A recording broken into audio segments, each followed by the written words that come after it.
ورحمة الله وبركاته. وعليكم السلام ورحمة الله تعالى وبركاته. حمدا لمن خلق الإنسان وعلمه البيان،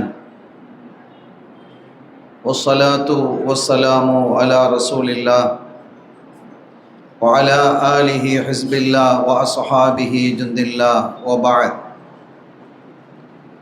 وقد قال الله تعالى في القرآن العظيم والفرقان المجيد: أعوذ بالله من الشيطان الرجيم، بسم الله الرحمن الرحيم، إن الدين عند الله الإسلام، قل إن كان آباؤكم وأبناؤكم وأزواجكم إلى آخر الآية. சங்கைக்குரிய இந்த நிகழ்ச்சியினுடைய தலைவர் அவர்களே, மரியாதைக்குரிய பெரியோர்களே, அன்பு சகோதரர்களே, அருமை தாய்மார்களே, சகோதரிகளே, குறிப்பாக சாதாத்மார்களே, எல்லாம் வல்ல அல்லாஹுவின் பேரருளும் நபிகள் நாயகம் ஸல்லல்லாஹு அலைஹி வஸல்லம் அவர்களது நல்லாசியும் நம் அத்தனை பேர் மீதும் நிலவுமாக.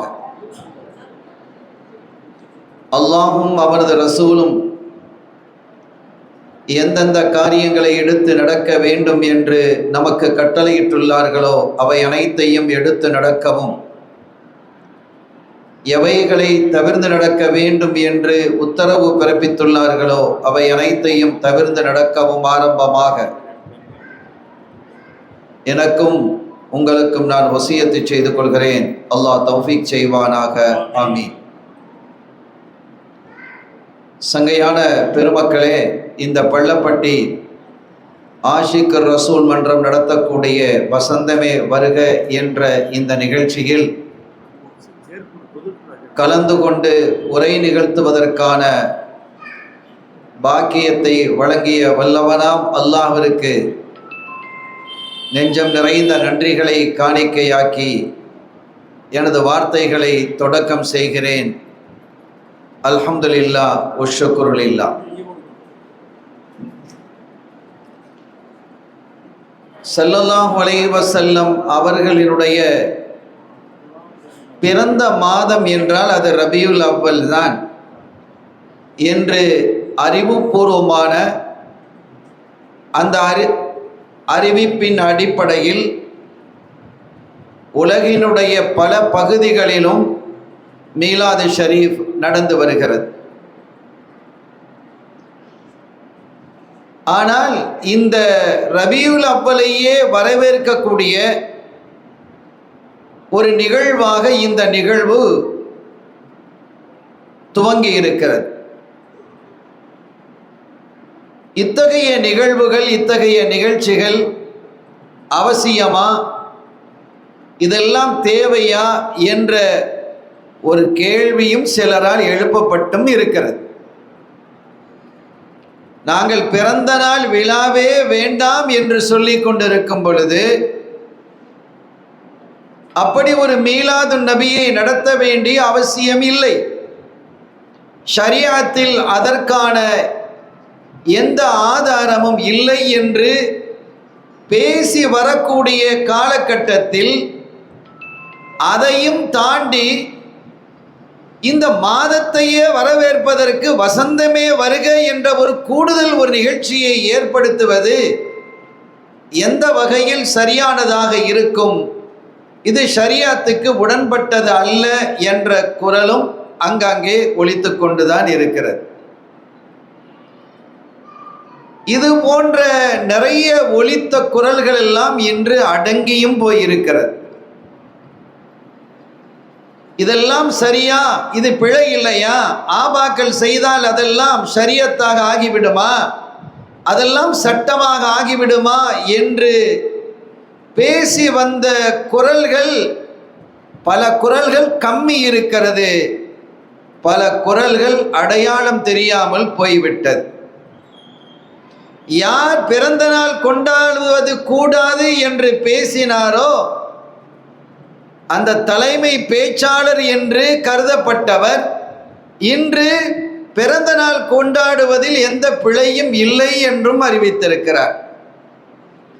இப்படி நாம் எதையெல்லாம் செய்து வந்தோமோ அவையெல்லாம் சரி என்று அவர்களுடைய வாயிலேயே இன்றைய காலகட்டத்தில் அல்லாஹ் மொழிய வைத்திருக்கிறார். அருமையான பெருமக்களே, ஏன் இந்த நிகழ்வு என்பதை அவர்களை விமர்சிப்பதோ அவர்களினுடைய அந்த கூற்றுகளை முன்வைத்து பேசுவதோ நம்முடைய நோக்கம் அல்ல. இந்த வசந்தமே வருக என்ற இந்த நிகழ்வினுடைய நோக்கம், இதன் மூலமாக இந்த சமூகம் என்ன படிப்பினையை பெற வேண்டும், எதிர்கால சந்ததி தன்னுடைய வாழ்க்கையில் எதை கொண்டு வர வேண்டும், தன்னுடைய அடுத்த சந்ததியினருக்கு எதை விட்டு செல்ல வேண்டும். எனக்கு முன்னால் இந்த வாழ்த்துறையை வழங்கிய ஹதரத் அவர்கள் சுருக்கமாக, அதே சமயம் சுருக்கென்று நம்முடைய நெஞ்சில் தைப்பது போன்று அடுத்த தலைமுறைக்காக நாம் இது போன்ற நிகழ்வுகளை கடத்த வேண்டும் என்று அந்த ஆழமாக உறுதியாக சொன்ன அந்த வார்த்தை மிக அழகானது. அதுதான் இந்த நிகழ்ச்சியினுடைய நோக்கமும் கூட. இதை நாம் புரிந்து கொள்ளணும்.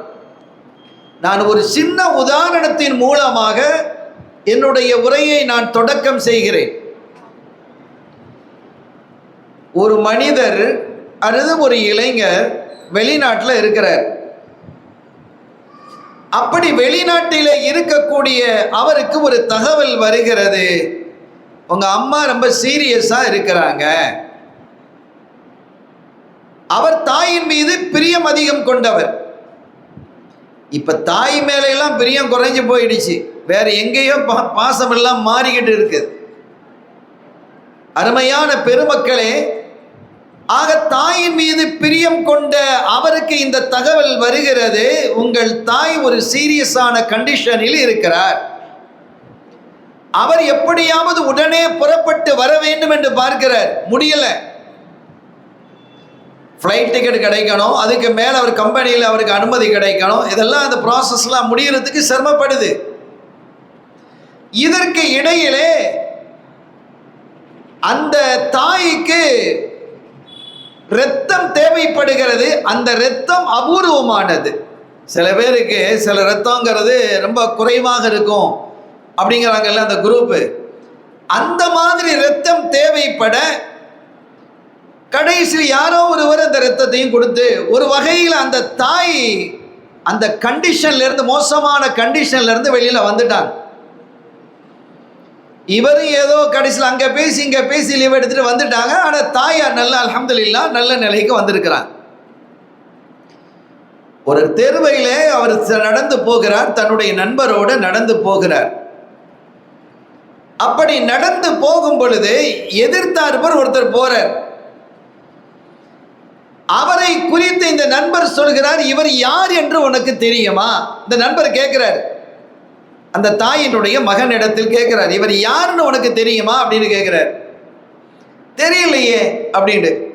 தெரியாத ஒருவரின் மீது நமக்கு விருப்பம் இருக்காது, வெறுப்பும் இருக்காது. ஏதாவது இருக்குமா? தெருவில் எத்தனை பேர் போறாங்க, அவர் மேல நமக்கு பிரியமும் இருக்காது, பகையும் இருக்காது. ஏன்னா அவர் யாருன்னே நமக்கு தெரியாது. அவர் போறாரு.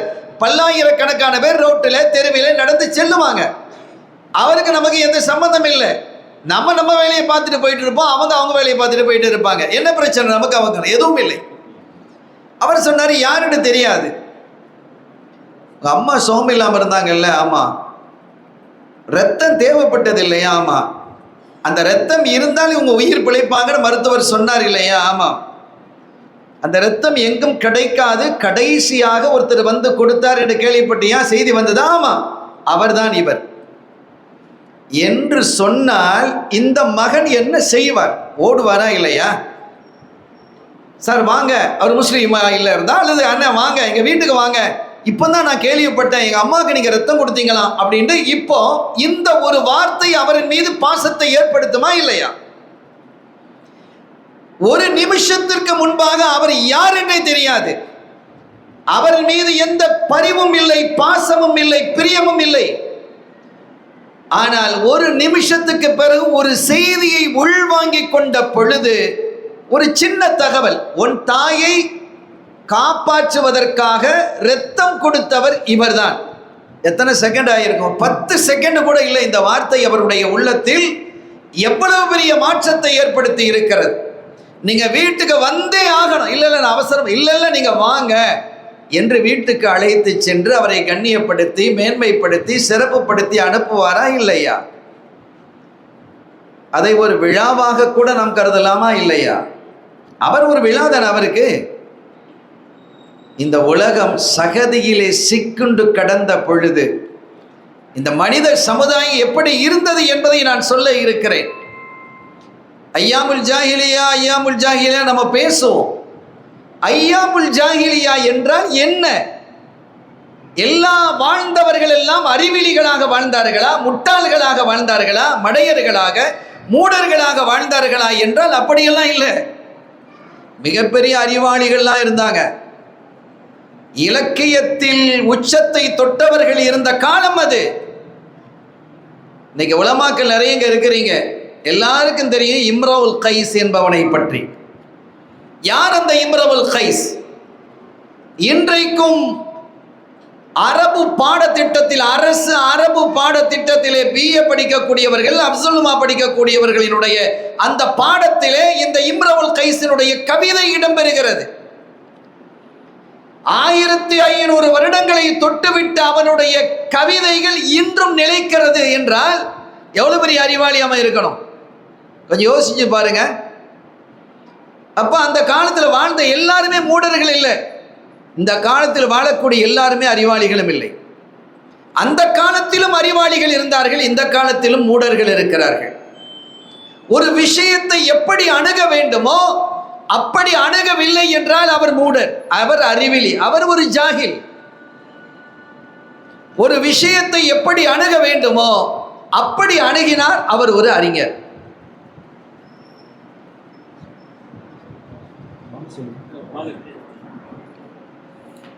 இப்ப இம்ரவுல் கைஸ நான் ஒரு உதாரணத்துக்கு சொன்னேன், நீங்க கொஞ்சம் கவனிங்க. அவன் ஒரு இலக்கிய மேதைங்கிறதுல கருத்து வேறுபாடு இல்லை. ஆனால் நல்ல ஒரு கவிஞனா என்றால் இல்லை என்போம். அவனோட கவிதைகளை இன்னைக்கு நீங்க படிச்சு பாருங்க. இலக்கியம் இருக்கலாம், ஆனால் பண்பு இல்லாத வார்த்தைகள் அதிலே நிறைய இருக்கிறது. பக்குவம் இல்லாத வார்த்தைகள் நிறையவே இருக்கிறது.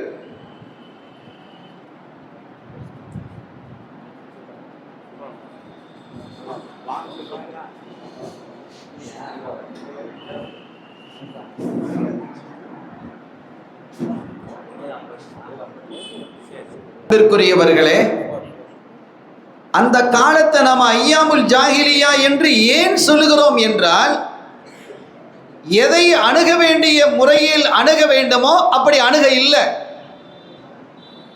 நான் அந்த காலத்தை குறித்து இந்த இம்ரவுல் கைஸ் சொன்னேன்.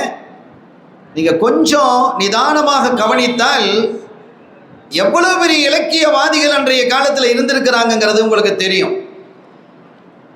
இந்த கவிஞன் என்ன செய்வான் என்றால், இவன் அடிப்படையில் அரச குடும்பத்திலே வரக்கூடியவன். அவனுக்கு என்று ஒரு அகங்காரம், அகம்பாவம் இருந்தது. என்னுடைய கவிதைக்கு ஈடாக இணையாக வேறு யாரும் இல்லை, எந்த கவியும் இல்லை என்றான். அது அந்த காலத்தில் உள்ள, அந்த காலத்திலையும் இருக்கு, எல்லா காலத்திலையும் அது இருக்கும். அதை உடைப்பது தான் இஸ்லாம், ஷரியா, தரீகா. அந்த அடிப்படையிலே அவன் அகம்பாவம் கொண்டிருந்தான். இதன் காரணத்தினால் மற்றவர்களை எல்லாம் இழிவாக தன்னுடைய கவிதையிலே சூசகமாக சுட்டுவான், திட்டுவான். இதனால என்ன ஏற்படும்? அவனுக்கு நிறைய எதிரிகள் உருவானார்கள், நிறைய எதிரிகள் வந்துட்டான். ஒரு கட்டத்தில் இவனுடைய அட்டகாசம் தாங்க முடியவில்லை. நீங்க நல்ல கவனிங்க. அந்த காலத்தில் பேசுவதை விட கவிதையால் திட்டுவது என்பது கடும் கோபத்தை தரும். கண்மணி நாயகம் ஸல்லல்லாஹு அலைஹி வஸல்லம் அவர்கள் மதீனா ஷரீஃபுக்கு வந்துட்டாங்க. குறைஷிகளினுடைய கடுமையும் கொடுமையும் அவர்களை மக்காவை விட்டு மதீனாவிற்கு அனுப்பியது. அது நீண்ட வரலாறு. அப்போதெல்லாம் கோபப்படாத ஸல்லல்லாஹு அலைஹி வஸல்லம் அவர்கள், அருள் நபி ஸல்லல்லாஹு அலைஹி வஸல்லம் அவர்கள் தன்னை நோக்கி கவிதையால் சுட்டிய போது கோபப்பட்டாங்க. அந்த காலத்தில் கவிதைக்குன்னு ஒரு முக்கியத்துவம் இருக்கிறது. ஹஸ்ஸான் நீங்கள் பாடுங்கள் என்றார்கள், எதிர்த்து கவி பாடுங்கள் என்றார்கள். ஹதீதுகளிலே தெளிவாக இருக்கிறது. அப்ப அந்த கவியினுடைய தாக்கம் என்பது அன்றைய காலத்தில் ஆழமாக இருந்தது என்பதை புரிய முடிகிறது. ஒரு சமயம் ஃபத்ஹு மக்கா ஹிஜ்ரி 8 ஸல்லல்லாஹு அலைஹி வஸல்லம் ஃபத்ஹு மக்கால தக்பீர் முழக்கத்தோடு உள்ள போறாங்க. இன்னைக்கு பாரதி பாடினான், கத்தியின்றி இரத்தமின்றி யுத்தம் என்று நடக்கிறது என்று அவன் பாடினான். ஆனால் ஸல்லல்லாஹு அலைஹி வஸல்லம் செஞ்சு காட்டினாங்க. ஃபத்ஹு மக்கா அப்படி நடந்ததா இல்லையா? அவங்க நாடி இருந்தா குறைஷிகளை எல்லாம் அப்படியே சல்லடையாக ஆக்கியிருக்க முடியும். அது தாருல் மல்ஹமா, பழிவாங்கும் தலம் என்று சஹாபிகள் சொன்ன பொழுது இல்லை, இது தாருல் மர்ஹமா, அருள் புரியக்கூடிய இடம் என்று பேசியவர்கள். ஸல்லல்லாஹு அலைஹி வஸல்லம் உள்ள போறாங்க. அவங்களுக்கு முன்பாக ஒரு கவிஞர் பாடிக்கிட்டு, அப்துல்லாஹ் இப்னு ரவாஹா ரலியல்லாஹு தஆலா பாடிக்கிட்டு போறாங்க. கவி பாடிக்கிட்டு போறாங்க. இன்னைக்கு கவி பாடுறதுனாலே சில பேருக்கு வலியா இருக்கு. ஸல்லல்லாஹு அலைஹி வஸல்லம் அவங்களுக்கு முன்னாலேயே பாடுறாங்க. பாடிக்கிட்டு போகும் பொழுது உமர் ரலியல்லாஹு தஆலா போன்றவர்கள் கேட்குறாங்க, என்ன ரசூலுல்லாஹ்க்கு முன்னாடி இப்படி பாடிட்டு போவீங்களா நீங்க அப்படின்னு கேட்குறாங்க. ஸல்லல்லாஹு சொன்னாங்க, தாவுயா உமர், உமர் அவரை விடுங்க, அவர் பாடட்டும். இந்த உலமாக்களுடைய சபை, அவரை விடுங்க, அவர் பாடட்டும். இவருடைய பாட்டிலே இருக்கக்கூடிய அம்பு சொற்கள் சீக்கிரம் அவர்களை போய் தைக்கும் என்பது போன்ற கருத்தை ஸல்லல்லாஹு அலைஹி வஸல்லம் சொன்னாங்க, ஆதரிச்சாங்க. என்ன விளங்குகிறோம் என்றால், கவிதைக்கு என்று ஒரு சக்தியும் வல்லமையும் அன்றும் இருந்தது, இன்றும் இருக்கிறது. அப்ப இந்த கவியின் மூலமாக பலரை பாடாய்படுத்தி கொண்டிருந்தான் இம்ரவுல் கைஸ். ஒரு கட்டத்தில் அவன் தனியா பிரயாணம் போய்கிட்டு இருக்கிறான். யாரும் இல்லாத இடத்துல 2 எதிரிகள் வந்து சிக்கிக்கிட்டான். இவங்கிட்ட ஆயுதம் இல்லை, அவங்கள்ட்ட ஆயுதமும் இருக்கு. ஆட்கள் இல்லாத இடம் வசமா மாட்டிக்கிட்டான், பிடிச்சுக்கிட்டான். இனிமேல் உயிர் வாழ முடியாது என்ற எண்ணம் அவனுக்கு தெளிவாயிடுச்சு. நம்மளை கொன்னுடுவான் அப்படிங்கிறது புரிஞ்சிடுச்சு. தப்புறதுக்கு வழி இல்லை. ஓடுனாலும் அவனுக்கு குதிரையில் வர்றான், ஆயுதம் இருக்கு, நம்மகிட்ட ஆயுதம் இல்லை, சண்டை போட முடியாது, நம்முடைய உயிர் இன்னைக்கு அவ்வளவுதான் சுமாகா அப்படிங்கிற ஒரு முடிவுக்கு வந்து அவன் சொன்னான், நான் ஒரு அவசரமாக வேலையாக போகிறேன்பா, என் பிள்ளைகள் இருக்கிறாங்க, பொம்பளை பிள்ளைங்க, அவங்களுக்கு ஒரு தகவல் நான் சொல்லணும், நீங்க என்ன கொல்லத்தான் போறீங்க, உன்னை விட மாட்டேன்ட்டாங்க, கொன்னுடுவோம் இன்னைக்கு. நீ கொஞ்ச நெஞ்சமா அநியாயம் செய்திருக்கிறாய், எங்களை வசைபாடி இருக்கிறாய், வஞ்ச கவிகளை பாடி எங்களுடைய நெஞ்சங்களை எல்லாம் நீ சல்லடையாக ஆக்கி இருக்கிறாய். அவ்வளவு கோபத்தோட இருக்கிறோம், கொன்னுடுவான்னு அதில் உறுதியா இருக்கிறாங்க. சரி பரவாயில்ல, நீங்க என்ன கொல்லுங்க, இந்த தகவலை மட்டும் அவங்ககிட்ட சொல்லிடுங்க, கொடு. அவன் கவிதை எழுதுறான், அது கவிதை, தகவலையும் கவிதையை தான் எழுதுறான். அன்னைக்கு காலத்தில் எல்லாமே கவிதையாக எழுதுவானோ. என்ன எழுதுறான் பாருங்க, எபனத்தை இம்ராயில் கைசி இன்ன அபா குமா. இந்த கவிதையினுடைய ஒரு வரி, அதாவது இந்த கவிதையினுடைய ஃபன்னுக்கு, கலைக்கு காஃபியா என்பார்கள். 2 வரி இருந்தால் அதை பைத்து என்பாங்க. லா இலாஹ இல்லல்லா, லா இலாஹ இல்லல்லா, இது ஒரு வரி. லா இலாஹ இல்லல்லா முஹம்மதுர் ரசூலுல்லாஹ், இது ஒரு வரி. இந்த ரெண்டும் சேர்ந்து ஒரு பைத். மௌலாய ஸல்லி வஸல்லிம் தாயிமன் அபதா, இது ஒரு வரி. அலா ஹபீபிக கைரில் ஹல்கி குல்லிஹிமி, இது ஒரு வரி. இந்த 2 வரி, ஒரு வரி மாத்திரம் இருந்தால் அதை மிஸ்ரா என்பார்கள். மிஸ்ரா 2 வரிகள் இருந்தால் அதை பைத் என்பார்கள். இப்போ இவன் பைத்தாக இல்லை, மிஸ்ரா மட்டும் இருக்கு, இன்னொரு வரி இல்லை, ஒரு வரி தான் இருக்கு. எபனத்தை இம்ரயில் கைசி இன்ன அபா குமா அப்படின்னு முடிச்சிட்டான், கையில் கொடுத்துட்டான். அவன் பார்த்தான், இது என்னடா ஒன்றும் இல்லையே, இல்லை இல்லை அதில் இருக்கு, அவன் என் பிள்ளைகளை விளங்கிக்கிடும் அப்படின்னு சொல்லி அவன் படித்து பார்க்குறானவன், படித்து பார்ப்பான், இல்லை இவன் என்ன எழுதிக்கிறான்னு. அதை வாங்கிக்கிட்டு இவனை கொண்டுட்டானவன், கொண்டு புதைச்சிட்டாங்க. வேறு விதமாக அவன் இருந்தான் என்ற வரலாற்றினுடைய இன்னொரு பகுதியும் இருக்கிறது. இது ஒரு பகுதி. வரலாற்றில் சில சமயங்களில் வேறு விதமாகலாம் இருக்கும். ஆனால் இவன் சொன்ன மாதிரி இந்த வாக்குகளை நிறைவேற்றக்கூடிய பண்பு அந்த காலத்திலும் இருந்தது. விருந்து உபசாரம் என்பதும் அந்த காலத்தில் தெளிவாக இருந்தது. அரபுகள்கிட்ட நிறைய கேடுகட்ட செயல்கள் இருந்த பொழுதிலும் சில உயர்ந்த குணங்களும் இருந்தது. இப்போ இவங்க வாக்கு கொடுத்ததின் பிரகாரம் இந்த 2 பேரும் வீட்டுக்கு வந்துட்டாங்க.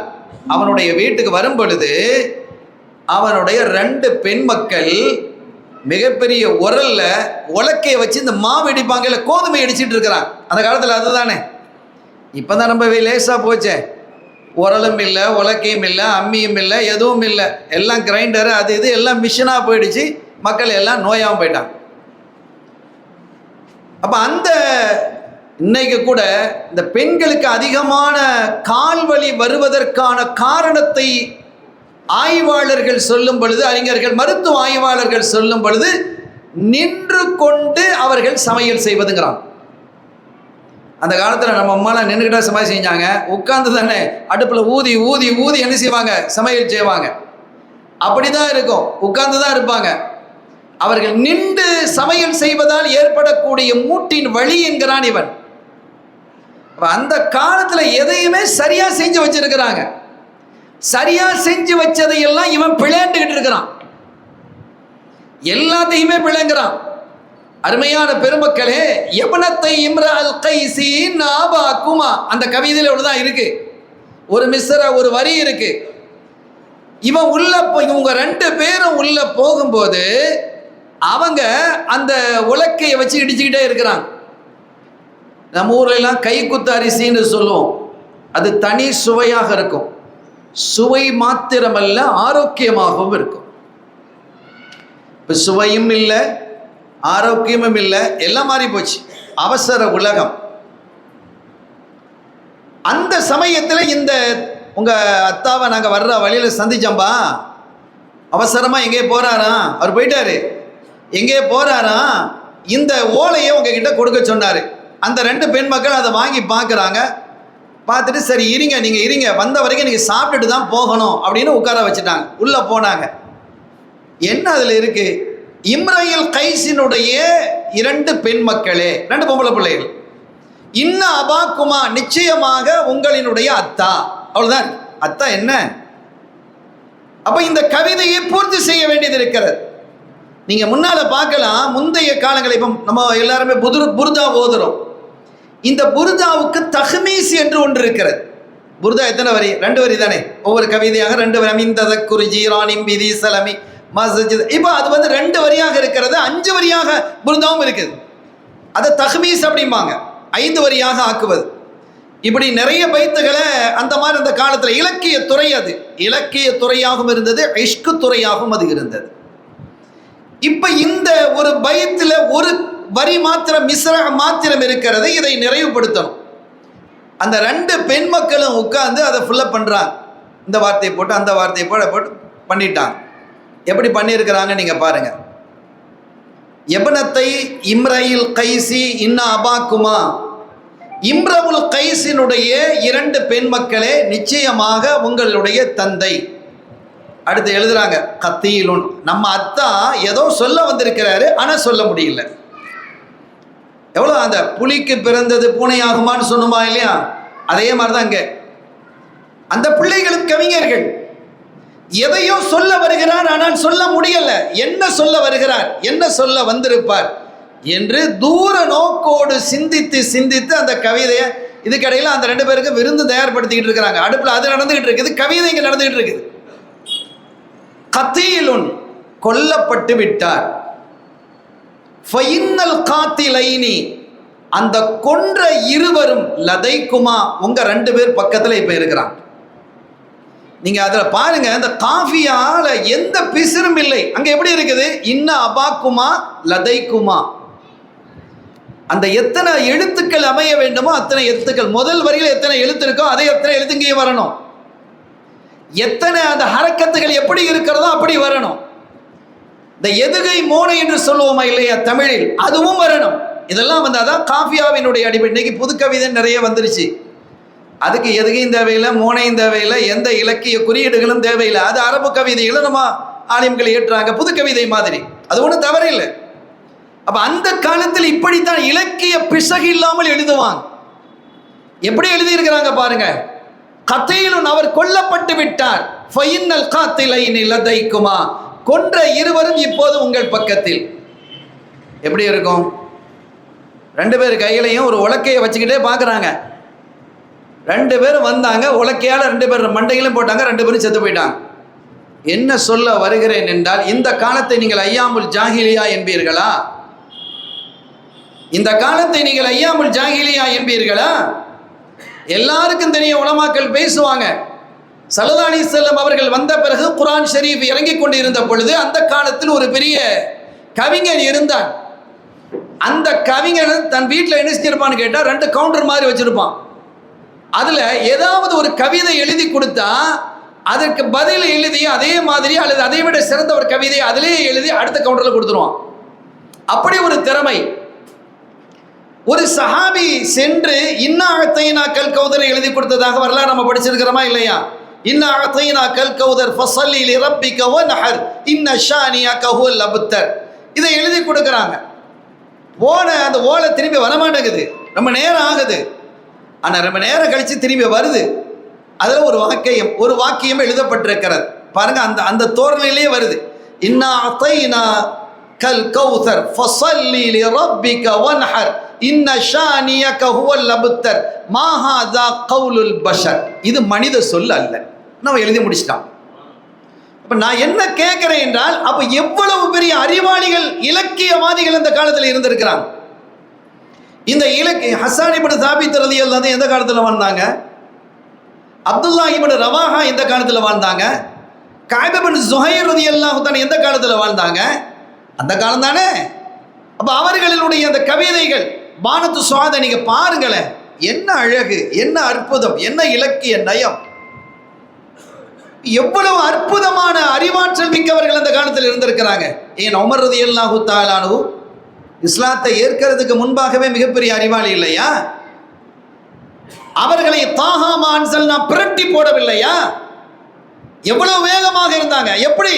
ஸல்லல்லாஹு அலைஹி வஸல்லம் அவர்களை கொல்லுவேன் என்று சொன்னவர்கள் தானே. அவர்களை மாற்றியது யார்? முஅஜிசத்துகளா மாற்றியது? அற்புதங்கள் மாற்றியதா? குர்ஆனினுடைய வசனம் மாற்றியது. அதாவது ஈமான் கொள்ளக்கூடியவர்களுடைய வகைகள் 2 வகையா இருந்தது. முஅஜிசாத்துகளை பார்த்து ஈமான் கொள்வது, கண்மணி நாயகத்தினுடைய வாயிலிருந்து வரக்கூடிய வேத வசனங்கள் அவைகளை கொண்டு ஈமான் கொள்வது. உமர் ரலியல்லாஹு தஆலா அன்ஹு தாஹா அதை கேட்டவுடனே அப்படியே ஆடிட்டாங்கல்ல. ஒரு மனிதர் வருகிறார், அவர் ஒரு பெரிய, அவருடைய பேர் எனக்கு ஞாபகத்தில் இல்லை. அப்ப அவரு மக்காவுக்கு வர்றாரு. மக்காவுக்கு வந்து அந்த மக்கள்கிட்ட, என்னப்பா அவங்கள ஒரு பிரச்சனை, யார் வந்திருக்கிற? இல்லை, முஹம்மத் ஸல்லல்லாஹு அலைஹி வஸல்லம் வந்திருக்கிறாங்க, அவங்க தன்னை நபிங்கிறாங்க, வேதம் வருதுங்கிறாங்க. அது வேதம்லாம் இல்லை, ஏதோ ஒரு கவிதை, அசாத்தீருல் அவ்வலீன், முந்தைய காலத்தில் உள்ள அது கதைகள், அந்த கட்டுக்கதைகள் எல்லாம் அது ஒரு ஸ்டைலாக சொல்கிற, எங்கேயோ படித்து வர்றாரு அப்படிங்கிற மாதிரிலாம் சொன்ன போது, என்ன விடுங்க, இந்த காலகட்டத்தில் எனக்கு நிகரான ஒரு கவிதைங்க இல்லை, நான் பார்த்துக்கிறேன், அவரை காட்டுங்க, நான் போய் வாதிடுறேன் அப்படின்னு கூட்டிகிட்டு போனாங்க.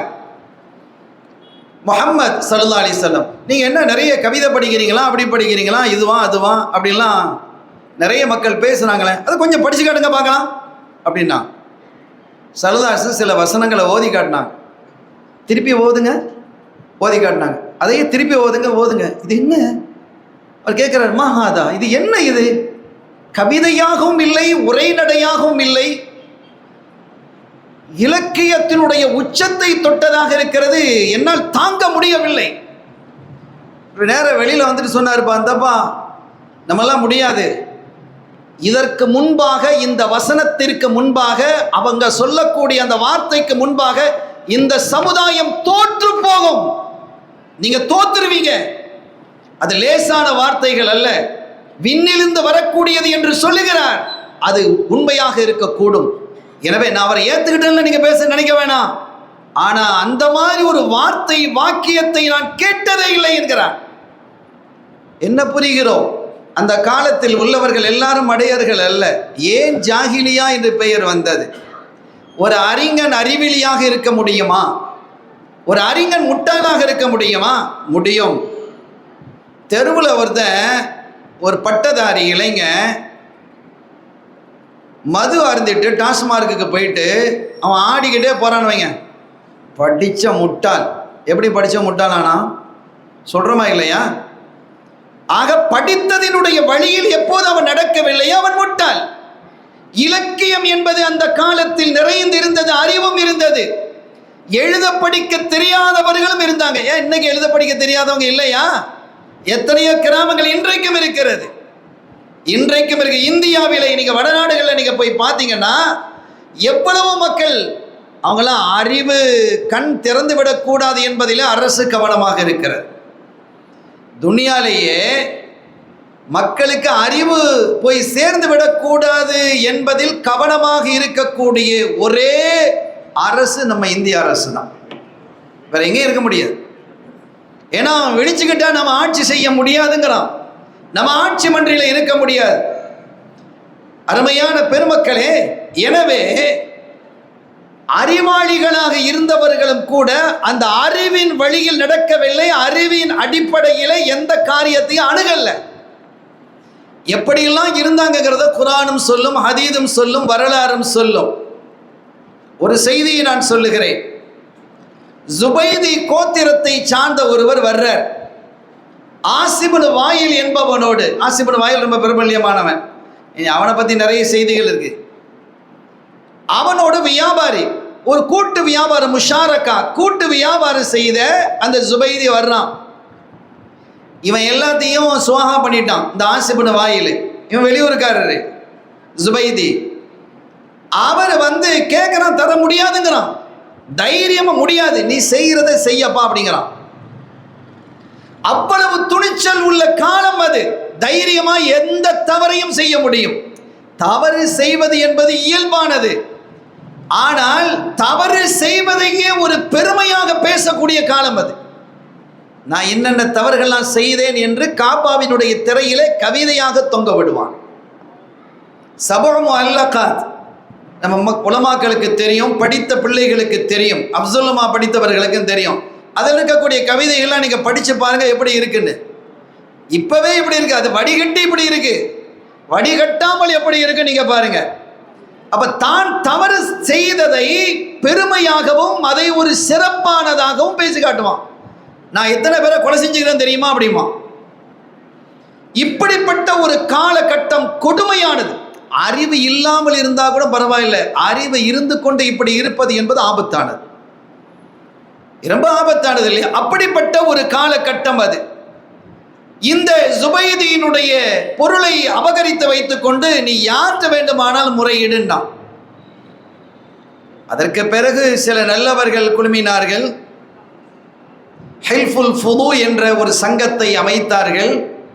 வரலாற்றில் தெளிவாக இருக்கிறது, அதன் மூலமாக அது திருப்பி பெறப்பட்டது என்பதுதான் பெரு வரலாறு. இப்படி எந்த தவறையும் துணிந்து செய்யக்கூடியது மாத்திரமல்ல, அது தங்களினுடைய ஆற்றலினுடைய முகவரி என்று கருதினார்கள். யாராவது மது குடிக்க இல்லைன்னா, அந்த காலத்தில் சாராயம் குடிக்க இல்லைன்னா அவனை கிண்டல் பண்ணுவான், கேள் இந்த பாரு இந்த பைத்தியாரம் போறான் பாரு அப்படிம்பாங்க. யார மது குடிக்க இல்லைன்னா, மது குடிக்காதவர்கள் எல்லாம் கேவலமாக பார்க்கப்பட்டார்கள். மது அருந்தக்கூடியவர்கள் மரியாதையாக பார்க்கப்பட்டார்கள். எப்படி இருக்கும் அந்த காலம் நீங்க பாருங்க.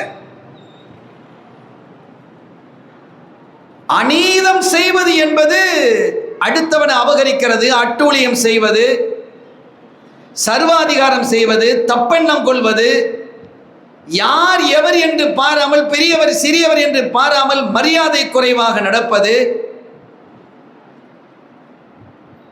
ஒரு கட்டத்தில் எல்லாத்தையும் தாண்டி நம்ம எல்லாருக்கும் தெரியும், பொம்பளை புள்ள பிறந்தா உயிரோடு புதைக்கிறது. இப்னு அப்பாஸ் ரலியல்லாஹு தஆலா நம்ம சொல்றாங்க, அவங்க சொல்றாங்க பாருங்க, ஒரு பெண், பெரும்பாலான பெண்கள் தாங்கள் குழந்தை உண்டாகி இருக்கக்கூடிய காலகட்டத்தில் அந்த பிரசவ வேதனை வரக்கூடிய அந்த காலகட்டத்தில் என்ன செய்வாங்களா, தங்களுக்கு பக்கத்தில் ஒரு குழியே தோண்டி வைப்பாங்க ரெடியா. அது பொம்பளை பிள்ளையாக இருந்தால் அந்த பிள்ளைய அந்த குழியில போட்டு மூடிடுவாங்க உயிரோடைய. யாரு தோன்றான்? பெற்றெடுக்கக்கூடிய தாயே அந்த குழியை தோண்டி வைப்பாள் என்று இப்னு அப்பாஸ் ரலியல்லாஹு தஆலா அன்ஹு ரயீசுல் முஃபஸ்ஸிரீன் அறிவிக்கிறாங்க. கொஞ்சம் யோசிச்சு பாருங்க, இது எவ்வளவு பெரிய கொடுமையாக இருக்க முடியும். குறையோடு பிறந்திருக்கக்கூடிய குழந்தைகளை கூட அந்த தாய் அரவணைத்து மருத்துவ விந்தையின் மூலமாக என் பிள்ளைக்கு சுகம் கிடைத்து விடாதா என்று லட்சம் லட்சமாக செலவழிக்கக்கூடிய காலத்தில் நாம் இருக்கிறோமா இல்லையா?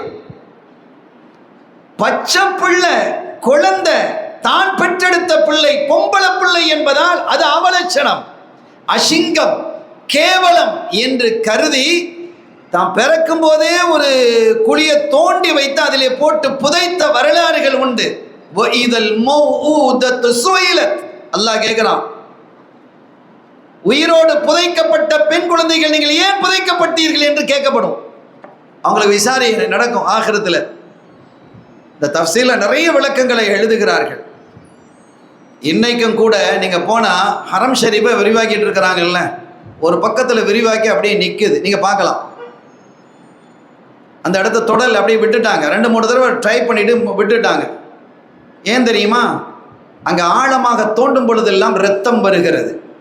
இன்றும் நீங்க வரலாறு நீங்க அங்க போய் பார்த்தா தெரியும். அந்த இடங்கள் தான் அந்த குழந்தைகள், பச்சிளம் குழந்தைகள், பெண் குழந்தைகள் உயிரோடு புதைக்கப்பட்ட இடம்.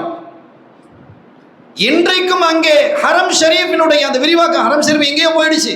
இவ்வளோ ஆடு இருந்தது, இங்கே விரிஞ்சு விரிஞ்சு விரிஞ்சு கிலோமீட்டர் தூரத்துக்கு போயிடுச்சா இல்லையா? அந்த இடம் இன்றைக்கும் இருக்கிறது. நீங்கள் அந்த சில இடங்களுக்கு சுட்டி காட்டுவாங்களா இல்லையா? அந்த ஜஹரானா, ஹுதைபியா அப்படின்னு போகும்பொழுது இந்த இடத்தையும் சொல்லுவாங்க. நீங்கள் கேட்டால் சொல்லுவாங்க அது எந்த இடம்னு கேட்டால் நீங்கள் விசாரிக்கலாம், இன்னைக்கும் இருக்கு. அப்ப இன்றும் கூட ரப்புல் ஆலமீன் அல்லாஹ் அந்த இடத்தில் அந்த இரத்தத்தை பாய்ச்சுகிறான் என்றால் எவ்வளவு பெரிய கொடுமை என்பதை எண்ணி பாருங்கள். மனசு பதைக்குதா இல்லையா? இத்தகைய கொடுமைகள் எல்லாம் நிறைந்திருந்த காலத்தில் அல் பிந்து பரக்கா, பொம்பளை பிள்ளை பிறந்தா பரக்கத்து, பொம்பளை பிள்ளைய கொல்லாத, சாகடிக்காத, அப்படிலாம் செய்யாதேங்கிறதையெல்லாம் தாண்டி ஸல்லல்லாஹு அலைஹி வஸல்லம் சொன்னாங்க.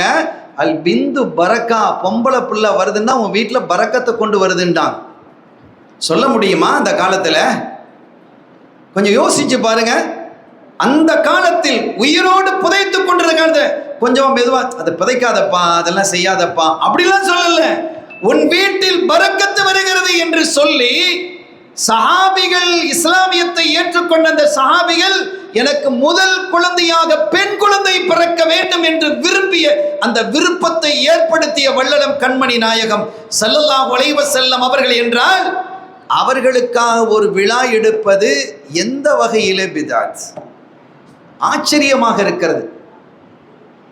நீ இன்னைக்கு ஒரு மூமினாக, முஸ்லீமாக இருப்பதற்கு காரணமாக இருந்தவர்கள், சொர்க்க பாதையை நமக்கு தேடி தந்தவர்கள், ஹரீசுன் அலைக்கும், எல்லா மக்களும் சொர்க்கம் போய்விட வேண்டும் என்று பேராவல் கொண்டவர்கள் என்று, ரவுஃபுர் ரஹீம், அருளாளர், கிருபையாளர் என்று அல்லாஹ்வே குர்ஆனில் வாழ்த்தக்கூடிய அந்த ஸல்லல்லாஹு அலைஹி வஸல்லம் அவர்களுக்காக ஒரு வாழ்த்து நிகழ்ச்சி வைப்பது என்பது எப்படி பிதாத்தாக ஆக்க முடியும்? எனவே அவர்களை வரவேற்பது என்பது இந்த சமூகத்தின் மீது தார்மீக கடமை. நான் யாரையும் குறை சொல்லவில்லை.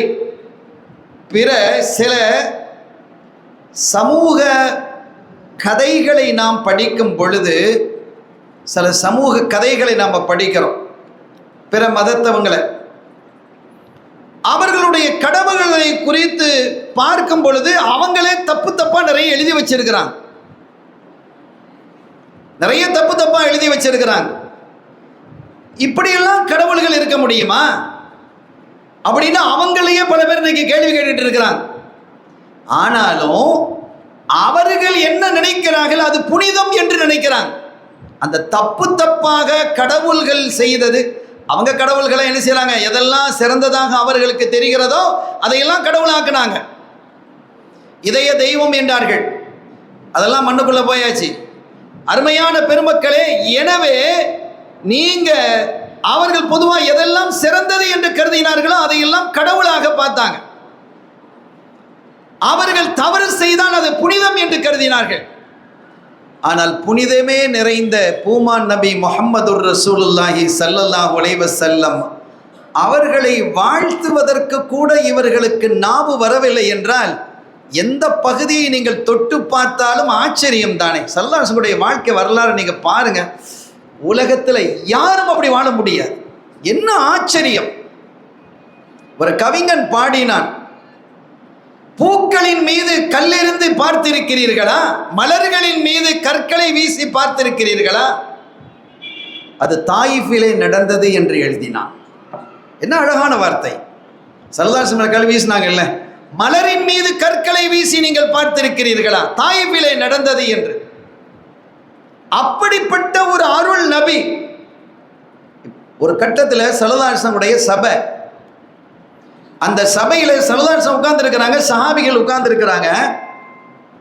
ஒரு சஹாபி அவங்க முன்னால் உட்கார்ந்துருக்கிறார்.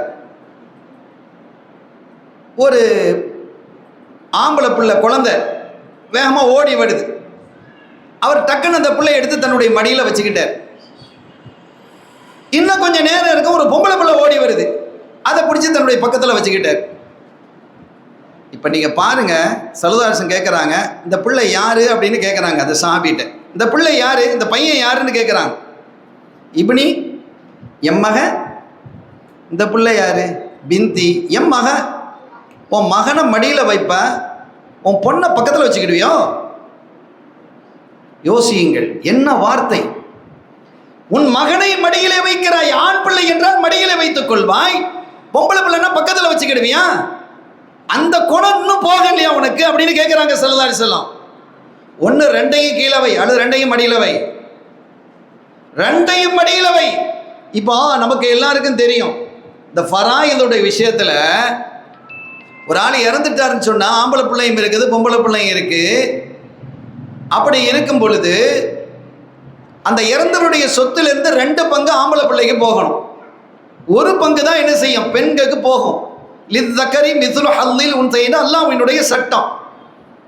இது பெண்களுக்கு அநீதம் இழைக்கிறதுங்கிற மாதிரி நிறைய பேர் பேசிக்கிட்டு இருக்கிறான். பெண்களுக்கு அநீதம் இழைக்கிறது இஸ்லாம். ஆணுக்கு 2 பங்கு. ஆண் தான் வலுவானவனே, அவன் எப்படி சம்பாதிப்பான், பொம்பளைக்கு தானே கூட கொடுக்கணும் அப்படின்னு கேட்கறதுக்கு நல்லா இருக்கு, கேட்கறதுக்கு நல்லா இருக்கு. இஸ்லாமிய ஷரியாவினுடைய சட்டம் என்ன தெரியுமா? ஒரு பிள்ளையை வளர்க்க வேண்டிய பொறுப்பு, அவளுக்காக செலவழிக்க வேண்டிய பொறுப்பு, அவளுடைய கல்விக்காக, அவளுடைய உடலுக்காக, அவளுடைய உணவுக்காக, உறைவிடத்துக்காக, உடைக்காக, அவளுடைய மருத்துவத்திற்காக யாரு செலவழிக்கணும்? அந்த குழந்தையினுடைய அத்தா. அத்தா ஆனா பொண்ணா? ஆணு தானே. செலவழிக்க வேண்டியவர் யாரு? ஒரு ஆண் தான் செலவழிக்க வேண்டியது இருக்கிறது. சரி, அந்த பொண்ணுக்கு கல்யாணம் ஆயிடுச்சு, இப்ப யாரு செலவழிக்கணும்? அவனோட மாப்பிள்ளை செலவழிக்கணும். எல்லா ஊர்லேயும் மாப்பிள்ளைங்கிறது ஆம்பளை தானே. இப்போ புதிய சட்டங்கள் சில நாடுகளில் அறிமுகப்படுத்தப்படுது, ஒரு பெண்ணு கல்யாணம் முடிச்சுக்கலாம், ஆண். என்ன கேவலமாக இருக்கிறது! ஆக ஒரு கணவன் என்பவன் ஆண், தந்தை என்பவன் அத்தா என்பது ஆண். ஆண் தான் செலவழிக்கணும். செலவழிக்க வேண்டிய பொறுப்பில் இருப்பது ஆண் இல்லையா? எனவே அவனுக்கு 2 பங்குங்கிறது எந்த விதத்திலே நியாயம் தவறியதாக இருக்க முடியும்? இறை சட்டம் என்பது நிறை சட்டம். இன்னும் மார்க்கம் என்ன சொல்லுதுன்னு பாருங்க. ஒரு ஆண் தான் செலவழிக்கணும். மாப்பிள்ளை கொஞ்சம் கஷ்டத்தில் இருக்கிறாரு, ஒரு நல்ல மாப்பிள்ளைங்கிறதுனால வசதியான ஒருத்தர் தன்னுடைய பிள்ளைக்கு என்ன செஞ்சாரு, மாப்பிள்ளை எடுத்து முடிச்சிட்டார். பையன் நல்ல பையன், நல்ல உழைப்பான், நல்ல குணமுள்ள பையன், பிள்ளைய வச்சு பாதுகாத்துக் கொள்வான் என்று எடுத்து முடிச்சுக்கிட்டாரு. ஆனால் கொஞ்சம் அவன் சிரமப்படுறான், ஜாப் கிடைக்க இல்லை. அதுக்கடையில் ஒரு குழந்தையும் பெற்று எடுத்துட்டான். இந்த பொண்ணு வசதியாக இருக்கு, இந்த பொண்ணு செலவழிக்குது, மாப்பிள்ளைக்காகவும் தனக்காகவும் தன்னுடைய பிள்ளைக்காகவும் செலவழிக்குது. 1 வருஷத்துக்கு பிறகு அவனுக்கு நல்ல ஜாப் கிடைச்சது. உலமாக்கள் இருக்கிறார்கள், ஃபுகஹாக்களினுடைய தீர்வு என்ன? ஜாப் கிடைச்சிருச்சு, இப்போ கை நிறைய சம்பாதிக்கிறான். இது வரைக்கும் இந்த 1 வருஷ காலத்தில் அல்லது 1.5 வருஷ காலத்தில் ஒரு 3 லட்ச ரூபா 4 லட்ச ரூபா செலவழிச்சிருக்கிறான். இந்த பணத்தை அவள் திருப்பி கேட்டால் இவன் கொடுக்கணும், மாப்பிள்ளைக்காரன் கொடுக்கணும். அவனோட திம்பத்தில் இருக்கும். அந்த பொறுப்பில், அவனுடைய பொறுப்பிலே செலவழிக்க வேண்டியது திம்மத்தும்பாங்க. இதில் அவனுடைய பொறுப்பிலே இருக்கும். அப்ப இந்த பொருளாதார பொறுப்பை சுமக்க வேண்டியது ஒரு ஆண் என்பதால் அவனுக்கு இந்த 2 பங்கு. இது என்ன பிரச்சனை? ஆனால் இப்போ பாருங்க, இது குர்ஆனினுடைய சட்டம். வாழும் காலத்திலேயே தன்னுடைய பிள்ளைகளுக்கு சொத்தை பங்கு வச்சு கொடுக்கிறான்னு வைங்க. இது யார் இந்த சட்டத்தை சொல்றா? ஸல்லல்லாஹு அலைஹி வஸல்லம் சொல்றாங்க. வாழும் காலத்திலேயே கொடுக்கிறான். அப்படி கொடுப்பதாக இருந்தா ஆணுக்கு 2 பங்கு, பெண்ணுக்கு 1 பங்கு அல்ல, சமமாக கொடுக்கணும். ஆணுக்கு என்ன கொடுக்குறியோ அதுதான் பெண்ணுக்கு. இது ஸல்லல்லாஹு அலைஹி வஸல்லம் அவர்களுடைய சட்டம். ஒரு சஹாபி இம்ரான் இப்னுல் ஹசீன் என்று நினைக்கிறேன் ரலியல்லாஹு தஆலா அன்ஹு, அவங்க தன்னுடைய ஒரு மகனுக்கு ஒரு பிள்ளை ரொம்ப கொஞ்சம் பிரியமா இருந்திருக்கு போல இருக்கு, ஒரு சொத்தை கொடுத்துட்டாங்க. மனைவி அப்ஜெக்ஷன் பண்றாங்க, அம்மா அப்ஜெக்ஷன் பண்றாங்க. அது எப்படி ஒரு பிள்ளைக்கு மட்டும் நீங்க கொடுப்பீங்க? இது நான் சம்பாதித்தது, என்னுடைய சொத்து, நான் யாருக்கு வேணுமானாலும் கொடுப்பேன். கொடுக்கலாம் தானே? கொடுக்கலாமா இல்லையா? ஆகவே அது ஹயாத்தா இருக்கும்போது அவர் யாருக்கும் கொடுக்கலாம். அப்படி கொடுப்பதற்காக அவர்கள் முனைந்த போது அவங்களுடைய அம்மா அப்ஜெக்ஷன் பண்ணாங்க, முடியாது, எல்லா பிள்ளைகளும் ஒன்று போல கொடுங்க அப்படின்னாங்க. இல்லை அது என்னுடைய சொத்து, அது நான் சம்பாதிச்சது, உங்க அத்தா தந்ததா அல்லது எங்க அத்தா தந்ததா, நான் இப்ப சம்பாதிச்சிருக்கிறேன், நான் கொடுப்பேன், அதெல்லாம் சரியில்லை அப்படின்னா. சரிதான் அப்படின்னா அப்போ ஸல்லல்லாஹு அலைஹி வஸல்லம் போவோம். ஸல்லல்லாஹு அலைஹி வஸல்லம் கிட்ட போனாங்க. யாரை சொல்லலாம், நான் இப்படி கொடுத்தேன், வேற பிள்ளைகள் இருக்காம இருக்கணும். அப்போ என்ன, ஒரு பிள்ளைக்கு கொடுத்து ஒரு பிள்ளைக்கு மறுக்கிற நீ? ஹிபத்து கொடுத்தால், அன்பளிப்பு கொடுத்தால் அதை திருப்பி வாங்காதே என்று சொன்ன நபிகள் ஸல்லல்லாஹு அலைஹி வஸல்லம் இங்கே திருப்பி வாங்கு அல்லது மற்றதை கொடு, எல்லாருக்கும் ஒன்று போல கொடுண்டாங்க. என்ன ஒரு அற்புதமான வாழ்க்கையை இந்த சமூகத்திற்கு கற்றுத்தந்தவர்கள். ஒரு பெண்மணி வர்றாங்க, யார சொல்லலாம், என்னுடைய கணவர் உஹது யுத்தத்திலே மரணித்து போய்விட்டார், ஷஹீதாயிட்டார், உங்களுக்கு தெரியும், எனக்கு 2 பொம்பளை பிள்ளைகள் இருக்கிறாங்க. அப்போ சொத்துவினுடைய அந்த வாரிசு ஆயத்துக்கள், வராசத்தினுடைய ஆயத்துக்கள் இறங்காத காலம் அது. இந்த பெண் முறையிடுகிறார், என் கணவரை பற்றி உங்களுக்கு தெரியும், உங்க தோழர் அவர் ஷஹீதாயிட்டார், 2 பொம்பளை பிள்ளைகள் இருக்கிறாங்க, நான் காப்பாற்றி அதை கல்யாணம் முடிச்சு வைக்கணும். அவருக்கு கொஞ்சம் சொத்துக்கள் இருந்தது, அது அவருடைய அந்த பிள்ளையினுடைய அம்மு, அது அவருடைய அந்த மூத்தா போன அந்த சஹாபியினுடைய சகோதரர்களை எடுத்துக்கிட்டாங்க. அன்னைக்கு அதான் சட்டம், அப்படிதான் இருந்தது. அல்லாஹ் அந்த வசனத்தை இறக்கினான். எடுத்ததை திருப்பி கொடுத்து பிள்ளைகளுக்கெல்லாம் கொடுக்கப்பட்டதுக்கு பிறகு ஒரு பெண்ணாக இருந்தால் பாதியை கொடுக்கணும், 1க்கு மேலே இருந்தால் 3ல் 2 பங்கு கொடுக்கணும் என்றெல்லாம் சட்டத்தை அல்லாஹ் இறக்கி அது திருப்பி எடுக்கப்பட்ட அந்த பொருட்களை கொடுக்கப்பட்டது. இப்படி இந்த சமுதாயத்தை பக்குவப்படுத்தி, ஒழுங்குபடுத்தி, கட்டுப்படுத்தி, நேர்படுத்தி, அழகுபடுத்தி ஒரு சங்கையான ஒரு வாழ்க்கை வாழ வைத்த ஒரு அழகான ஒரு வாழ்க்கையை தந்த இந்த கண்மணி நாயகம் ஸல்லல்லாஹு அலைஹி வஸல்லம் அவர்களுக்காக ஒரு விழாவை எடுப்பது என்பது எப்படி பித்அத்தாகும்? எத்தனை விழாக்கள், அந்த புத்தகம் வெளியிடுறோம், அந்த மலரை வெளியிடுறோம், நீங்கள் விழாக்கள் நடத்தினீங்களா? ரசூலுல்லாஹ் காலத்தில் அப்படி நடந்ததா? என்ன ஆச்சரியமாக இருக்கிறது. இது நம்மீது கடமை இல்லையா? ஃபல்யஃப்ரஹூ என்கிறான். குல் பிஃபத்லில்லாஹி வ பிரஹ்மதிஹி, அல்லாஹ்வுடைய ஃபضலை கொண்டும் அல்லாஹ்வுடைய ரஹ்மத்தை கொண்டும் நீங்கள் குதூகலம் அடையுங்கள் என்கிறான் அல்லாஹ். குர்ஆன் தானே சொல்லுது. ஃபضல் என்றால் என்ன? குர்ஆன். ரஹ்மத் என்றால் என்ன? ஸல்லல்லாஹு அலைஹி வஸல்லம். யார் விளக்கம் சொல்றா? ரைஸுல் முஃபஸ்ஸிரீன் இப்னு அப்பாஸ் ரலியல்லாஹு தஆலா சொல்றாங்க. அப்போ குதூகலம் என்றால் கொண்டாடுறது தானே.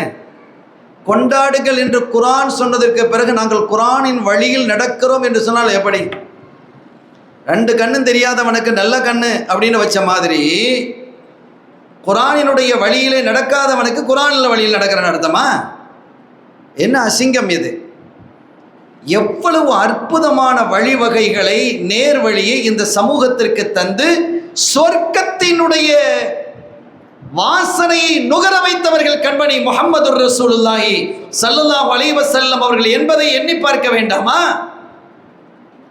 ஒரு காலகட்டத்தில் இந்த இறந்து போனா சண்டையில், யுத்தக்களங்களில் இறந்து போனால் அதில் இறந்து போன அந்த சடலத்தை எதிரிகள் என்ன செய்வாங்க தெரியுமா? சிதைப்பாங்க, கண்ணை தோண்டுவாங்க, காதை தோண்டுவாங்க. இதெல்லாம் நடந்தது. அருள் நபி ஸல்லல்லாஹு அலைஹி வஸல்லம் அவர்கள் அதை தடை செய்தார்கள். அந்த தடை என்பது உலகம் முழுவதும் என்று கொண்டு வரப்பட்டது. ஸல்லல்லாஹு அலைஹி வஸல்லம் அன்னைக்கு நீங்கள் சிங்கப்பூர் போனவங்களுக்கு தெரிப்பீங்க, தெரியும் உங்களுக்கு. சிங்கப்பூரினுடைய சட்டங்களில் பெரும்பாலான சட்டங்கள் சிங்கப்பூர் சட்டம் அல்ல, அது சிங்கார இஸ்லாமியத்தினுடைய சட்டங்கள். இன்னைக்கு அங்கே பெரம்படி இருக்குது, இன்னைக்கு சாட்டை அடி தண்டனை என்று வரும் பொழுது ஜினாயாத்தில் பெரும்பாலும் சாட்டையை தான் சொல்லுவாங்க, சாட்டை அடி. இன்றைக்கும் சாட்டை அடி இருக்கக்கூடிய நாடுகளில் மிக முக்கியமானது சிங்கப்பூர். அங்கே அடி பெரும்பாலும் அடிப்பான் சாட்டையால், அது அடையாளம் விழுந்துடும். அவன் ஏற்கனவே அடி வாங்கியிருக்கிறாங்கிறது இன்னொரு தடவை தவறு செஞ்சால் அது தெரியும், அந்த அளவிற்கான அடி. எனவே இந்த இஸ்லாமிய ஷரியா தான். ஏன் நம்ம நாட்டினுடைய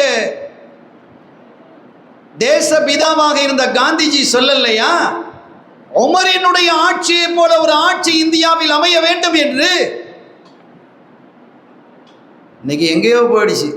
உமர் ரலியல்லாஹு அன்ஹுடைய ஆட்சி அமையாட்டாலும் பரவாயில்லை, ஃபிரௌனுடைய ஆட்சி அமையாக இருந்தால் பரவாயில்ல, நல்லா இருக்குமா இல்லையா? ஃபிரௌனினுடைய ஆட்சி.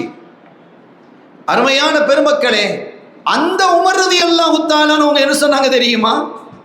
உமர் ரலியல்லாஹு அன்ஹு ஆட்சி பீடத்தில் இருக்கும்போது சொன்னார்கள், ஒட்டகங்களை கூட சரியாக மேய்க்க தெரியாத எங்களை, ஒட்டகங்கள் கூட சரியாக மேய்க்க தெரியாத எங்களை மனிதர்களை ஆளும் ஆட்சியாளர்களாக மாற்றியவர்கள் கண்ணல் நபி ஸல்லல்லாஹு அலைஹி வஸல்லம் அவர்கள். எவ்வளவு பெரிய ஆச்சரியமான ஒரு விஷயம். ஸல்லல்லாஹு அலைஹி வஸல்லம் அவர்களை எப்படி பார்க்குறீங்க? இந்த ஹிஜ்ரத்திற்கே ஆச்சரியமான ஒரு பயணம் அது. ஹிஜ்ரத்தில் என்ன, மக்காலேருந்து மதீனாவுக்கு வந்தாங்க ஸல்லல்லாஹு அலைஹி வஸல்லம், மக்காவோட பெரிய பிரச்சனை பண்ணிட்டு இருந்தாங்க, அவ்வளோதானே. ஒரே நாளில் முடிவெடுத்ததா? அது வருஷக்கணக்காக முடிவெடுக்கப்பட்டு பல திட்டங்கள் வகுத்து தீட்டி தனக்கு முன்பாகவே ஒரு குழுவை அமைப்பு முஸாப் இப்னு உமைர் ரலியல்லாஹு தஆலா அன்ஹு அவர்களை தன்னுடைய தூதராக அனுப்புனாங்க. ஏன் முஸாப் இப்னு உமைரை அனுப்பினார்கள் என்பதற்கு நீண்ட வரலாற்று பின்னணி உண்டு. அவங்க போய் என்ன செய்கிறாங்க, இஸ்லாத்தை பரப்புறாங்க, இஸ்லாத்தை எடுத்து சொல்கிறாங்க, குர்ஆனை ஸல்லல்லாஹு அலைஹி வஸல்லம் போதனையை சொல்கிறார்கள்.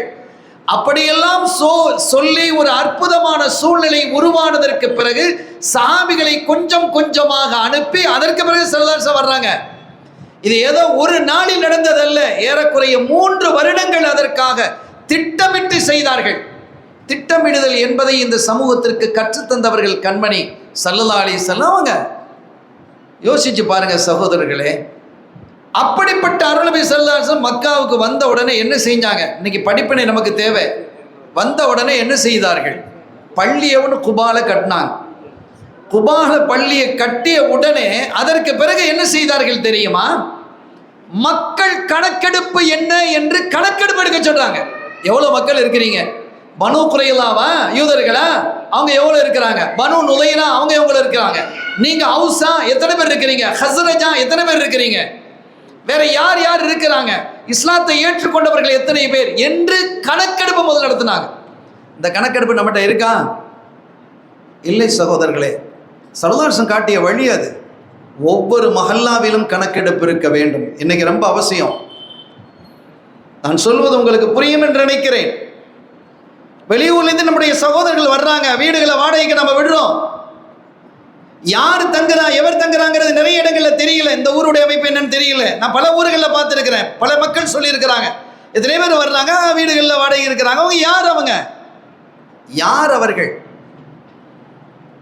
எத்தனையோ மக்கள் முஸ்லீம்களுடைய அந்த போர்வையில் வந்து இருக்கிறது இல்லையா? பக்கா முஸ்லீம் மாதிரி இருப்பான், நம்ம விட அழகா குர்ஆனை ஓதுறோம். இன்னைக்கு நிறைய திட்டங்கள் நடந்து கொண்டிருக்கிறது. எனவே நீங்கள் கணக்கெடுப்பை நடத்துங்கள் என்றார்கள் ஸல்லல்லாஹு அலைஹி வஸல்லம். அப்படி கணக்கெடுப்பை நடத்தியதற்கு பிறகு அடுத்த கட்டம் என்ன சொன்னார்கள் தெரியுமா?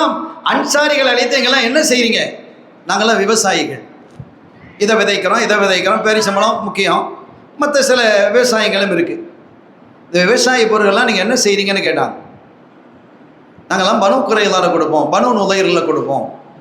இந்த விவசாயத்தில் கிடைக்கிற பொருளை எல்லாம் எல்லாத்தையும் கொண்டு இதை கொடுத்துருவாங்க, யூதர்கள்ட்ட கொண்டு கொடுத்துருவாங்க. இந்த அரபுகள், இந்த ஹவுஸ் ஹஸ்ரஜ், இவங்க தான் மெயின் அந்த ஊரில் அதிகமாக இருக்கிறாங்க. நாங்கள் எல்லாம் கொண்டு போய் என்ன செஞ்சிருவோம், அப்படியே யூதர்கிட்ட கொடுத்துருவோம். அவன் வாங்கிடுவான். அவன் வாங்கினதற்கு பிறகு அவன் என்ன செய்யறது, எல்லா பொருளையும் அவன் வாங்கிட்டான். இப்போ ஒன்றும் கிடையாது. அவசர இந்த வருஷத்தில் உள்ள எல்லா விளைச்சலும் மகசூலையும் எல்லாத்தையும் அவங்க வாங்கிடுவாங்க. வாங்கி வைத்து கொண்டு அவங்க என்ன செய்வாங்க தெரியுமா, நீங்கள் எங்கே கொடுக்குறீங்க? இப்போ இங்கே இந்த நாட்டில் என்ன நடக்குது, விவசாய பொருள்கள் எல்லாம் சட்டம் வர இருக்கு. விவசாயிகள் சுயமாக விற்க முடியாது, அப்படிலாம் சட்டம் கொண்டு வர்றதுக்கு ஒன்றிய அரசு தயாராக இருக்கு. அதானி அம்பானிட்ட கொடுக்கணும், விலையை நிர்ணயிப்பது அவர்கள். அந்த மாதிரி ஒரு சூழல் இன்னைக்கு இல்லை, அன்னைக்கே இருந்தது. அன்னைக்குள்ள அதானி அம்பானிகளாக பனு குறைலாக்களும் பனு நுதையர்களும் இருந்தார்கள். எல்லா பொருளையும் வாங்கிடுவான். வேடிக்கையை பாருங்க. ஒரு கிலோ, உதாரணம் நம்ம பணத்துக்கே பேசுவோம், நம்ம அமைப்பிலேயே ஒரு கிலோ நீ எவ்வளோக்கு கொடுத்துருக்கிறான்? 50 ரூபாய்க்கு கொடுத்துருக்கிறான். இந்த அரபுகள் 50 ரூபாய்க்கு கொடுத்தாச்சு. அதை அவன் என்ன செய்கிறான், நல்லா தொடச்சி கிடச்சி பேக் பண்ணி நல்ல மேலே அலங்காரங்கள்லாம் வச்சு ஒரு டிசைன் பண்ணுறான்ல. நீ பொருள்கள்லாம் இங்கே விற்கிற பொருள் தான், தெருவில் விற்கிற பொருள் தான் அங்கே பெரிய சூப்பர் மார்க்கெட்லேயும் விற்கிது. இன்னும் சொல்ல போனால் அது 10 நாளாக ஃப்ரிட்ஜிலே இருக்க, உள்ள ஃப்ரெஷ்ஷாக இருக்கும். இவன்கிட்ட நம்ம பேரம் பேசிக்கிட்டு இருப்போம், அவன் சொல்கிறத வாங்கிட்டு போகிறோம். இன்னைக்கு நம்ம அப்படி தானே, மனோநிலை அப்படியே மூளை செலவை செய்யப்பட்டு விட்டோம். இதே மாதிரி அன்றைக்கு யூதர்கள் மூளை செலவை செஞ்சு வச்சிருந்தாங்க அந்த அரபுகளை. அவங்க 50 ரூபாய்க்கு கொடுத்ததை இவன் டெக்கரேஷன் பண்ணி அழகுபடுத்தி கொண்டு சந்தைகளை கொண்டு வருவான். சந்தைக்கு கொண்டு வரும்போது அதனுடைய டிசைன் மாறிடும். அப்படி டிசைன் மாறுவதற்காக அவன் எடுத்துக்கொண்ட ஒரு செலவு என்பது 1 ரூபாயாக இருக்கலாம். ஒரு கிலோவுக்கு 1 ரூபாய். பல்லாயிரக்கணக்கான கிலோக்கள் வாங்கியிருக்கிறாங்கல்ல, 1 ரூபா, 51 ரூபா அல்லது 52 ரூபான்னு வச்சுக்கோங்க. சந்தையில் அது எவ்வளோக்கு விற்கப்படும் தெரியுமா? 150 ரூபாய்க்கு விற்கப்படும். இது மகா பெரிய கொள்ளை இல்லையா? ஸல்லல்லாஹு அலைஹி வஸல்லம் வந்தாங்க, வாங்க, நிலம் யாருடையது? எங்களுடையது. அந்த விதைக்கிற விதைகள் யாருடையது? எங்களுடையது. விதைப்பவர்கள் உழைப்பு யாருடையது? உங்களுடையது. இப்போ இதுக்கு அவன்கிட்ட போய் நீங்கள் விற்கிறீங்க, நேரம் போய் நீங்களே மார்க்கெட்டில் வைங்கன்னா. நீங்கள் நேரம் அவங்க யோசிச்சாங்க. அப்போ தான் அவங்களுக்கு யோசிக்கிறாங்க, அப்படி விற்கலாமோ? என்ன தடை? எந்த அரசு உங்களை தடை செய்கிறது? நீங்கள் மதீனாவினுடைய மார்க்கெட்டை கைப்பற்றுங்கள் என்றார்கள் ஸல்லல்லாஹு அலைஹி வஸல்லம். போய் மார்க்கெட்ல உங்க பொருளை நீங்க ஏன்னா அவன்கிட்ட கொடுத்துட்டு அவன்கிட்ட இருந்தா நீ 50 ரூபாய்க்கு கொடுத்த பொருளை நீ 150 ரூபாய்க்கு வாங்குறியா? என்ன ஆச்சரியம் அது! அக்னாஹுமுல்லாஹு வ ரசூலுஹு மின் ஃபத்லி, அல்லாஹ் சொன்னான் குர்ஆன்ல. அவர்களை செல்வந்தர்களாக ஆக்கியது யார் தெரியுமா? நம்ம என்ன சொல்லுவோம், அல்லாஹ்வுடைய கருணையால நாங்கள் பரக்கத்தாக இருக்கிறோம், ஒரு கட்டத்தில் கஷ்டமாக இருந்தோம், இப்போ நல்லா இருக்கோம், அல்லாஹ்வுடைய கருணை. தப்பு இல்லை. அல்லாஹ் என்ன சொல்கிறான்? அக்னாஹுமுல்லாஹு வ ரசூலுஹு மின் ஃபத்லி, அல்லாஹ்வுடைய கருணையால் அவர்களை செல்வந்தர்களாக ஆக்கியது அல்லாஹும் ரசூலும் என்கிறான். இது நானா சொல்கிறேன், அல்லாஹ் சொல்கிறான். அப்போ எது ஈமான் என்பதை நீங்கள் புரியணும்.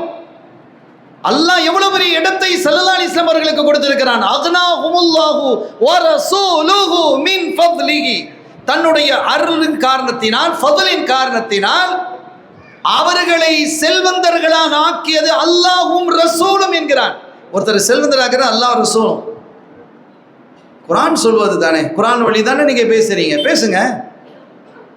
அருமையான பெருமக்களே, அப்படி ஏழைகளாக வாழ்ந்திருந்தவர்களை எல்லாம் செல்வந்தர்களாக மாற்றியது ஸல்லல்லாஹு அலைஹி வஸல்லம்.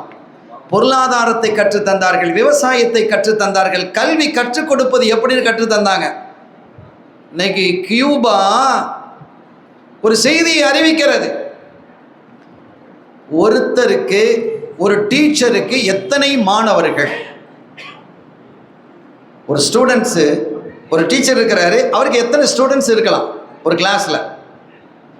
ஏன்னா அதிகமான பிள்ளைகள் இருந்துட்டுன்னு சொன்னா அவங்கள ஒவ்வொருத்தருக்கும் ஒரு விதமான எண்ணங்கள் இருக்கும், சந்தேகங்கள் இருக்கும். எல்லாத்தையும் அவர் கிளியர் பண்ண முடியாது, சாத்தியம் இல்லை.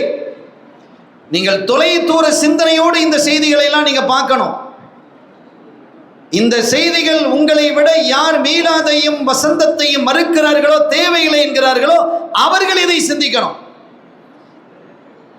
ரெண்டாவது அவங்களுடைய பேப்பர்ஸ், அந்த கிளாஸ்ல இருக்கக்கூடிய எக்ஸாம் வச்சுக்கின்னு வைங்க, அந்த பேப்பர் ஒரு 100 பேர் இந்த கிளாஸ்ல இருக்கிறான், 100 பேப்பரை திருத்த காணி இவன் பாடு என்ன பாடு ஆகும்? சடைஞ்சிருவான். கொஞ்சம் யோசிங்க, சடைவது மாத்திரமல்ல நீதி தவறலும் அதில் இருக்கும். முதல்ல பேப்பர் எடுப்பான், நிதானமாக திருத்திட்டு வருவான், 2 3 ஒரு 10 20 பேப்பர் பண்ண என்னப்பா கடைன்னு அடித்து விட்டுட்டு என்னத்தையா ஒன்று முடிச்சு வச்சிடறான். அதனால தான் ரீவேல்யூவேஷன் போடுறான். பார்க்குறீங்களா இல்லையா? பாஸ் ஃபெயில் ஆகணுமா பாஸ் ஆகிடுறான். எப்படி ஆனா? கொஞ்சம் யோசிங்க சகோதரர்களே. கியூபா சொல்லுகிறது ஒரு டீச்சருக்கு அதிகபட்சமாக 20 ஸ்டூடெண்ட் மட்டுமே இருக்க வேண்டும் அப்படிங்கிறது. ஸல்லல்லாஹு அலைஹி வஸல்லம் என்ன சொல்றாங்க தெரியுமா? ஒரு டீச்சருக்கு எத்தனை பேர் இருக்கணுங்கிறது அவங்க கற்றுக் கொடுக்குறாங்க. பத்ருக்களத்திலே கைதானவர்களை 70 பேர் கைதானாங்க இல்லையா?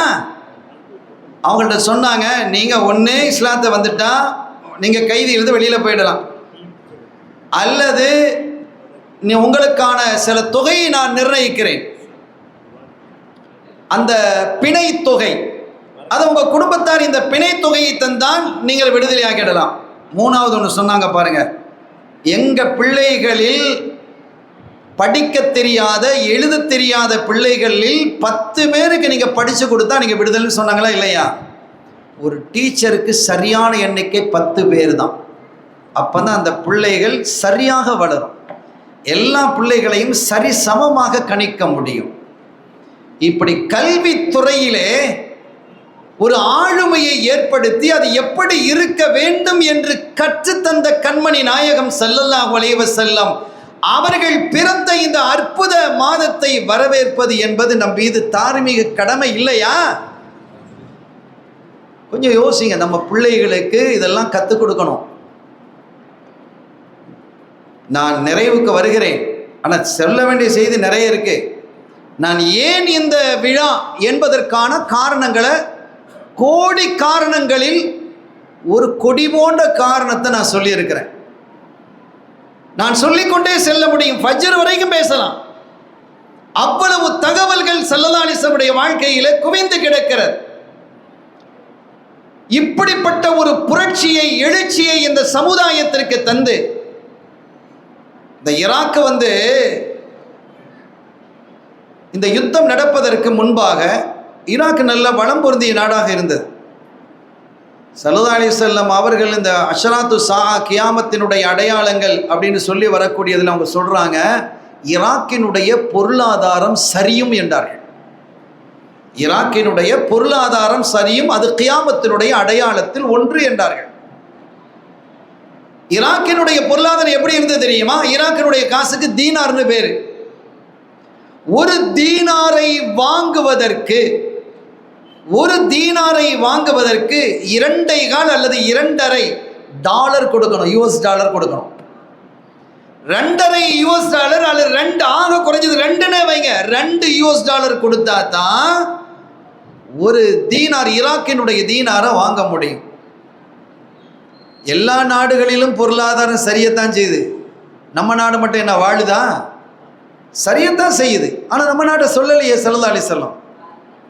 சரியுதல் என்பால் ஸல்லல்லாஹு அலைஹி வஸல்லம் அவருடைய வார்த்தை ஒவ்வொன்றும் விவரத்திற்கு உள்ளது, ஆய்வுக்கு உட்பட்டது. ஊதீது ஜவாமிஅல் கலிம், வார்த்தைகளினுடைய மொத்த சேகரமும் எனக்கு தரப்பட்டிருக்கிறது என்கிறாங்க ஸல்லல்லாஹு அலைஹி வஸல்லம். அவங்களுடைய ஹதீதுகள்லாம் ஆய்வுக்கு உட்பட்டது. இன்னைக்கு ஆய்வா நடக்குது. வர்றவன் போறதெல்லாம் தெருவில் நின்று பேசிட்டு போறான். என்ன ஆச்சரியமாக இருக்கிறது. இப்ப உள்ள நிலை இன்னைக்கு பாருங்க, 2 டாலர் US டாலர் கொடுத்தால் மாத்திரமே ஒரு தீனாரை வாங்க முடியும் என்ற நிலை இருந்த. இப்போது அந்த நிலை மாறி ஒரு US டாலரை வாங்குவதற்கு ஏறக்குறைய 2000 தீனார் கொடுக்க வேண்டியது இருக்கிறது. கொஞ்சம் யோசிச்சு பாருங்க, எவ்வளவு பெரிய அறிவுபூர்வமான விஷயத்தை ஸல்லல்லாஹு அலைஹி வஸல்லம் பேசுறாங்க. என்ன ஆச்சரியமான விஷயங்கள். எல்லாருக்கும் தெரியும் ஸல்லல்லாஹு அலைஹி வஸல்லம் அவர்களுக்கு சுரைக்காய் பிடிக்கும் அப்படின்னு. நமக்கும் பிடிக்கணும். சுரைக்காய் நமக்கும் பிடிக்கணும், ஏன்னா ஸல்லல்லாஹு அலைஹி வஸல்லம் விருப்பமானது. சரி, நான் அனஸ் இப்னு மாலிக் ரலியல்லாஹு அன்ஹு சொல்கிறாங்க, ஒரு விருந்துக்கு போயிருந்தோம். அந்த விருந்தில் சால்னா வச்சுருந்தது. சில ஊர்களில் கறிக்கு இறைச்சிக்கு என்ன செய்வாங்க, உருளைக்கிழங்கு போடுவாங்க, வேறு எதெல்லாம் போடுவாங்கன்னு வைங்களேன். எங்கள் ஊரில் வித்தியாசமாக வாழைக்காய் போடுவாங்க. வேறு எங்கேயும் போடுற மாதிரி தெரியல எனக்கு. எங்கள் ஊரில் வாழைக்காய் போடுறாங்க. கல்யாண வீடுகள்லாம் எல்லா கறியிலையும் வாழைக்காய் தான் இருக்கும். கறியோட இறைச்சியோட மட்டனோட வாழைக்காய் போடுவாங்க. சரி, நான் அந்த செய்திக்கு போகலை. இப்போ இந்த சுரைக்காயை அவங்க அரபுகள் சுரைக்காய் போட்டாங்க. ஸல்லல்லாஹு அலைஹி வஸல்லம் என்ன செஞ்சாங்கன்னா, தத்தப்பா தேடி தேடி எடுத்து அந்த அகப்பையை விட்டு விட்டு சுரைக்காய் எடுத்து தன்னுடைய தட்டில் வச்சு சாப்பிட்டுட்டே இருந்தாங்க. அன்று முதல் எனக்கு சுரைக்காய் மிக விருப்பமாக ஆனது. இது முஹப்பத்துர் ரசூல். இப்போ நம்ம என்ன கேட்குறோம், நமக்கு ஒரு பொருள் பிடிக்கும், ஒரு உணவு பிடிக்கும், ஒரு உணவு பிடிக்காமல் இருக்கும். இது இயல்பு. பிடிச்சா சாப்பிடுவோம், பிடிக்கலைன்னா விட்டுருவோம், அவ்வளோதானே. அதே போல் ரசூலுல்லாஹ்வுக்கு அது பிடிக்குது, சாப்பிட்டாங்க, பிடிக்கலைன்னா விட்டுருவாங்க. அப்படி நம்ம பொருள் கொள்ள முடியுமா? இல்லை சகோதரர்களே. ஸல்லல்லாஹு அலைஹி வஸல்லம் எல்லாருக்கும் முன்மாதிரின்னு அல்லாஹ் அறிவிச்சிட்டான். லக்கத் கான லக்கும் ஃபீ ரசூலில்லாஹி உஸ்வத்துன் ஹஸனா. அழகிய முன்மாதிரி அவர்களுடைய வாழ்க்கையில் உங்களுக்கு இருக்குங்கிறான். எந்த பக்கத்தை நீங்கள் தொட்டாலும், தேனை இந்த பக்கத்தில் தொட்டால் இனிக்கும், அந்த பக்கத்தில் தொட்டால் கொஞ்சம் இனிப்பு கம்மியாக இருக்குன்னு நீங்கள் சொல்லுவீங்களா? கண்மணி நாயகத்தினுடைய எல்லா பகுதிகளும் ஒளிமயமானது, அறிவுமயமானது, அழகானது, அற்புதமானது, ஆச்சரியமானது, ஆய்வுக்கு உட்பட்டது. இன்றைய ஆய்வாளர்கள், மருத்துவ ஆய்வாளர்கள் சொல்லுகிறார்கள், கொலஸ்ட்ராலை கட்டுப்படுத்தக்கூடிய சக்தி சில காய்கறிகளுக்கு உண்டு. அதில் முதன்மையானது சுரைக்காய். என்ன ஆச்சரியம் பாருங்க. நாலுலேருந்து பள்ளப்பட்டியில் நீங்கள் என்ன செய்யுங்க, கறி இறைச்சியோட இனி சுரைக்காய் போட்டு ஆகுங்க. குறைஞ்சபட்சம் வீடுகளில் செய்யலாம். இல்லை, கல்யாண வீடுகள்லாம் டக்குன்னு மாற்றிட முடியாது, பாரம்பரியமாக நித்தியமாக செஞ்சுட்டு வந்திருப்போம். அது ஒரு காரணம் இருக்கும், தப்பில்லை. ஆனால் நாம் என்ன யோசிக்கிறோம்? ஸல்லல்லாஹு அலைஹி வஸல்லம் அவர்கள் நமக்கு தொழுகை படித்து தந்தாங்க, ஜகாத் கொடுங்கன்னு சொன்னாங்க, தஸ்பீஹ் ஓத சொன்னாங்க, திக்ர் இதை மாத்திரமே நாம் பார்த்து கொண்டிருக்கிறோம். எல்லாவற்றுக்கும் அவர்கள் தான். வேற எந்த தலைவனும் நமக்கு தேவையில்லை சகோதரர்களே. எந்த தலைமையும் நமக்கு தேவையில்லை. ஒரே தானே தலைவர், இதயவேந்தர் ஹாத்தமுர் ரசூல் முஹம்மதுர் ரசூலுல்லாஹி ஸல்லல்லாஹு அலைஹி வஸல்லம் அவர்கள் மட்டுமே. அவர்களே சொன்னாங்க, அத்திபு அவுலாதக்கும் ஸலாஸ ஹிஸால். இப்போ இதுதான் உங்களுக்கு கடைசியாக நத்தீஜா. இப்போ நான் இவ்வளோ பேசுகிறேனே, இது என்ன முடிவு, என்ன சொல்ல வர்றீங்க அப்படின்னு நீங்கள் கேட்டிங்கன்னா, இதைத்தான் சொல்ல வர்றேன். அது அவங்க சொன்னது தான். உங்களுடைய பிள்ளைகளுக்கு 3 விஷயங்களை கற்றுக் கொடுங்கிறாங்க. இதை நல்ல கவனமாக நீங்கள் பாருங்க. அத்திபு அவுலாதக்கும் ஸலாஸ ஹிஸால். 3 விஷயங்களை நீங்கள் கற்றுக் கொடுங்க. இது பிரபல்யமாக எல்லாரும் பேசுவாங்க, ஆனால் கொஞ்சம் உள்ளே போய் பார்க்கணும். என்ன சொன்னாங்க? ஹுப்பி நபியிக்கும், உங்கள் நபியினுடைய நேசம், அன்பு, பாசம். ஸல்லல்லாஹு அலைஹி வஸல்லம் மீது பாசத்தை கற்றுக் கொடுங்க, என் மீது பாசத்தை கற்றுக் கொடுங்கிறாங்க. வஹுப்பி அஹ்லி பைத்திஹி, என்னுடைய குடும்பத்தாரை நேசிப்பது, அஹ்ல் பைத்தை நேசிக்கிறது. 2. 3வது கிராஅத்தில் குர்ஆன், குர்ஆனை ஓதுறதை நேசிக்கிறது. இப்போ இதில் எது முதல்ல வந்திருக்குன்னு நீங்கள் யோசிங்க. ரசூலுடைய மஹப்பத் முதல்ல, அஹ்ல் பைத் 2வது, 3வது குர்ஆனை ஓதுறது. குர்ஆனில் முதலாவது சொல்லியிருக்கணும். இப்போ மூளையெல்லாம் அப்படி தான் ஆக்க வைக்கப்பட்டிருக்கு. அட குர்ஆனில் இப்போ முதல்ல வரணும். இல்லை இப்போ பின்னால் வந்த முஹத்தீதீன்கள் வார்த்தைகளை மாற்றிருப்பாங்க அப்படிலாம் சொல்கிறதுக்கெல்லாம் ஆட்கள் இருக்கிறாங்க. அப்படிலாம் ஆட்கள் இருக்கிறாங்க. கொஞ்சம் யோசிங்க, ஏன் ஸல்லல்லாஹு அலைஹி வஸல்லம் இந்த தர்த்தீபை சொன்னாங்க? ஏன் முதலாவதாக குர்ஆனை சொல்லவில்லை? நீங்கள் குர்ஆனை எடுத்த உடனே பிள்ளைகளுக்கு குர்ஆனை ஓதி கொடுப்பீங்களா, அலிஃப் பாவை ஓதி கொடுப்பீங்களா? அலிஃப் பா, அலிஃப் பா தானே ஓதி. அலிஃப் பா ஓதுனால்தான் குர்ஆனை ஓத முடியும். அ ப த த அப்படி ஓதணும். அலிஃப் பா, அப்பு, தப்பு, கப்பு இப்படிலாம் படிக்கணும். இதெல்லாம் படித்ததுக்கு பிறகு தான் குர்ஆனை ஓத முடியும். அதை மாதிரி குர்ஆனை நீ சரியாக ஓதணும்னா, குர்ஆனை விளக்கம் தெரியணும்னா, எந்த பேஸில் தெரியணும்னா ஹுப்பு நபியில், ஹுப்பு அஹ்ல் பைத்தில் தான் தெரியணும் குர்ஆனை. அப்படி தான் விளங்க முடியும். இந்த 2ம் இல்லாமல் போனதால் தான் தோன்றித்தனமாக குர்ஆனுக்கு விளக்கம் கொடுத்துட்டாங்க. இதான் பிரச்சனை. இந்த ஹதீஸினுடைய பேஸை நீங்க விளங்கிக்கிட்டா எவ்வளவு தெளிவாக இருக்கிறது என்பதை நீங்கள் பாருங்கள். ஆக இந்த ஹதீது தான் இந்த நதீஜா.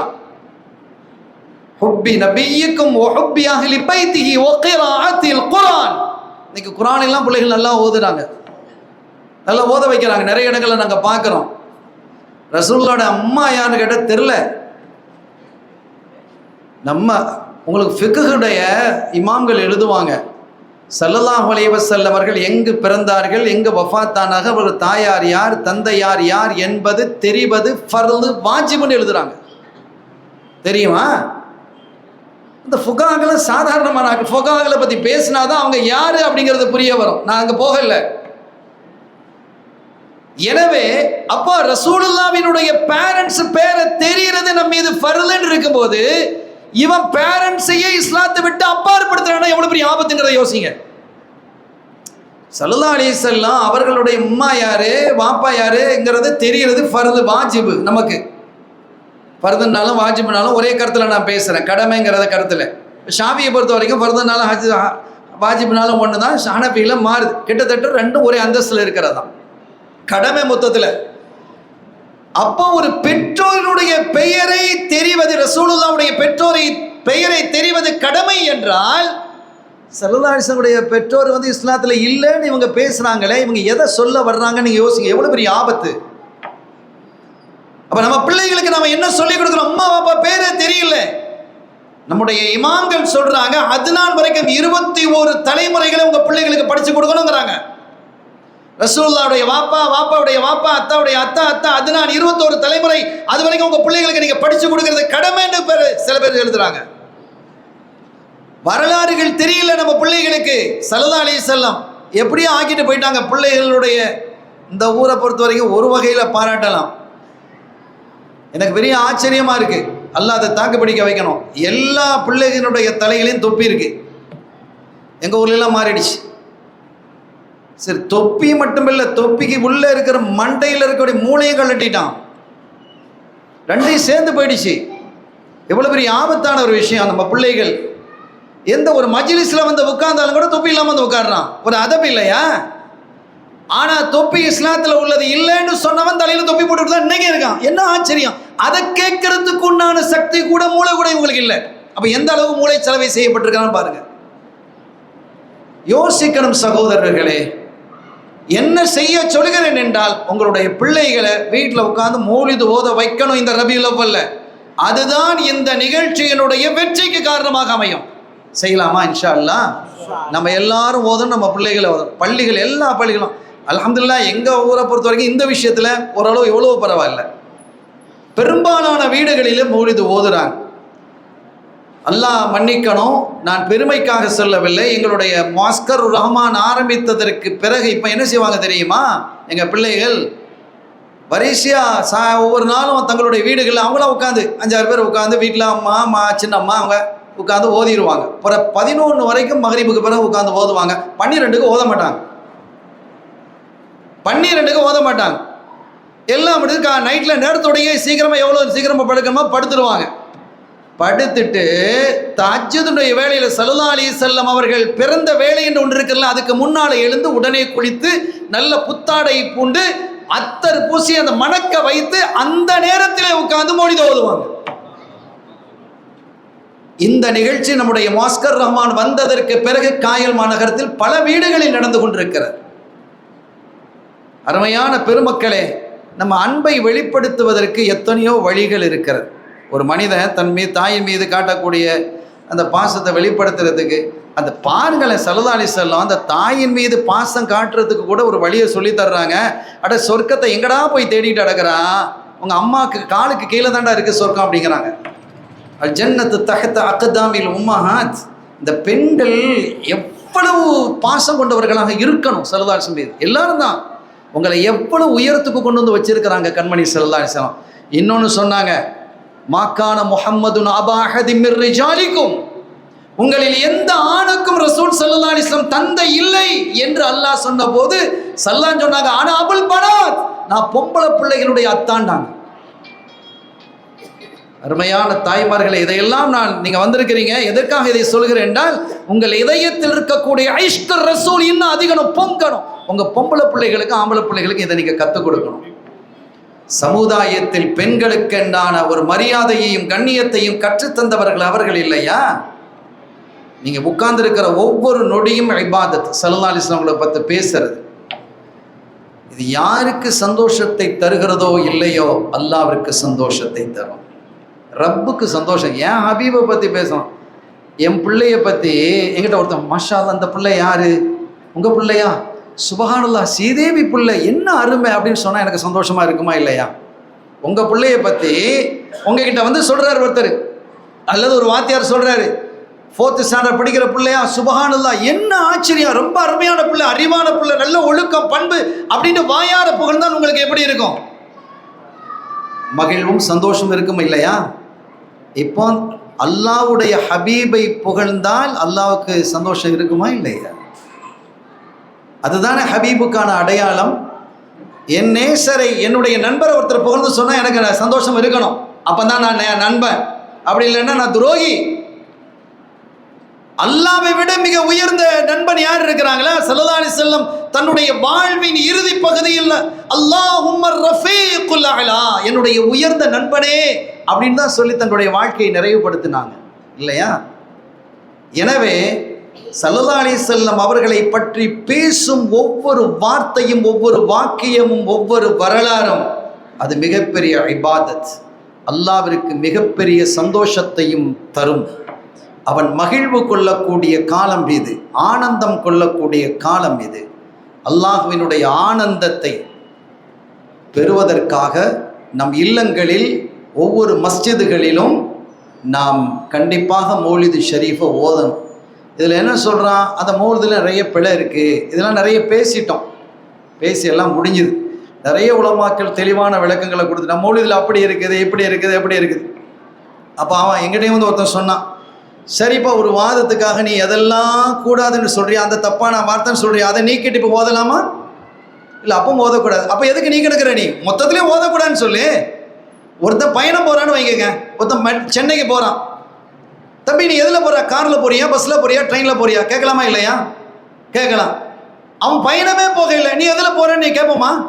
அவன் சென்னைக்கே போக இல்லை, நீ பஸ்ஸில் போறியா? நான் பயணமே போகலப்பா, நீ எதுக்கு போட்டுக்கிட்டு பஸ்ஸா காரா ஃப்ளைட்டான்னு கேட்டுட்டு இருக்கிற நீ? அப்போ மொத்தத்திலேயே உனக்கு மௌலிது ஓதுறது கூடாதுன்றதுக்கு பிறகு அதில் அன்ன பிள்ளை இருக்குது, என்ன பிள்ளைன்னு சொல்றதுக்கு உனக்கு என்ன ரைட் இருக்குது? மொத்தத்திலேயே தான் கூடாது. அப்போ இதெல்லாம் மக்களை மழுங்க செய்வதற்கான ஒரு ஹீலா, தந்திரம். பார்த்தீங்களா, அந்த பிள்ளை இருக்குது, அந்த கஃபாருல் கத்தாயாண்ட வருது அப்படின்னு போட்டு சொல்லி காட்டுறது. அப்படி வருதாமே, சரிப்பா, அதை நீக்கிட்டு ஓதலாமா, யானபி ஓதலாமா? இல்லை, அப்பவும் ஓதக்கூடாது. அப்போ எதுக்கு சொல்கிற நீ? அப்போ இதை எதற்காக இங்கே குறிப்பிடுகிறேன் என்றால், இந்த மாதிரி தந்திரமான சில விஷயங்களை முன்வைத்து இந்த சமூகத்தை பிறழச் செய்வதற்கான எல்லா முனைப்பும் யூதர்களால் உருவாக்கப்பட்டது. அது சமூகத்திலே ஒரு காலகட்டத்தில் வாழ்ந்தவங்கெல்லாம், நம்முடைய ஆபாக்கள் எப்படி ஆபாக்கள் நிறைய தெரியும் தானே உங்களுக்கு? நம்மை விட தக்குவாவில் உயர்ந்தவர்கள், இறையச்சத்தில் உயர்ந்தவர்கள், ஒழுக்கத்தில், பண்பில், சீலத்தில் உயர்ந்தவர்கள் இல்லையா? அவர்கள் சொல்லித்தந்த வழி இல்லையா? எனவே அவர்கள் என்ன வழியை இங்கே போதித்தார்களோ அது மீண்டும் மலர வேண்டும் இந்த மண்ணில். அந்த பழைய பண்பாடுகள், பழைய கலாச்சாரங்கள் இந்த மண்ணை விட்டு, ஏன்னா அந்த ஊர் பாரம்பரியமிக்க ஊர், இதற்கென்று தனி வரலாறு உண்டு, வரலாற்று சிறப்பு மிக்க ஊர் இது. இன்றைக்கும் நான் சொன்ன மாதிரி எல்லா மக்களினுடைய தலையிலும் தொப்பி அணிந்து செல்லக்கூடிய ஒரே ஊர் என்றால் உலகத்தில் இது ஒன்று தான் இருக்குன்னு நான் நினைக்கிறேன். வேறு எங்கேயும் அதை பார்க்க முடியாது. இந்த கலாச்சாரமும் நம்மை விட்டு போய்விடக்கூடாது சகோதரர்களே. ஒன்றொன்றாக பலது நம்மை விட்டு போனது மாதிரி. எனவே இதையெல்லாம் பாதுகாத்து தக்க வைத்து கொள்ள வேண்டிய பொறுப்பு நமக்கு உண்டு. சிறந்த உலமாக்கள் இங்கே இருக்கிறார்கள், அவர்கள் வழிகாட்டுவார்கள். கடந்த காலத்தில் நடந்த அந்த அற்புதமான நிகழ்வுகளை எல்லாம் ஒன்றொன்றாக நாம் தொடுக்க வேண்டும்.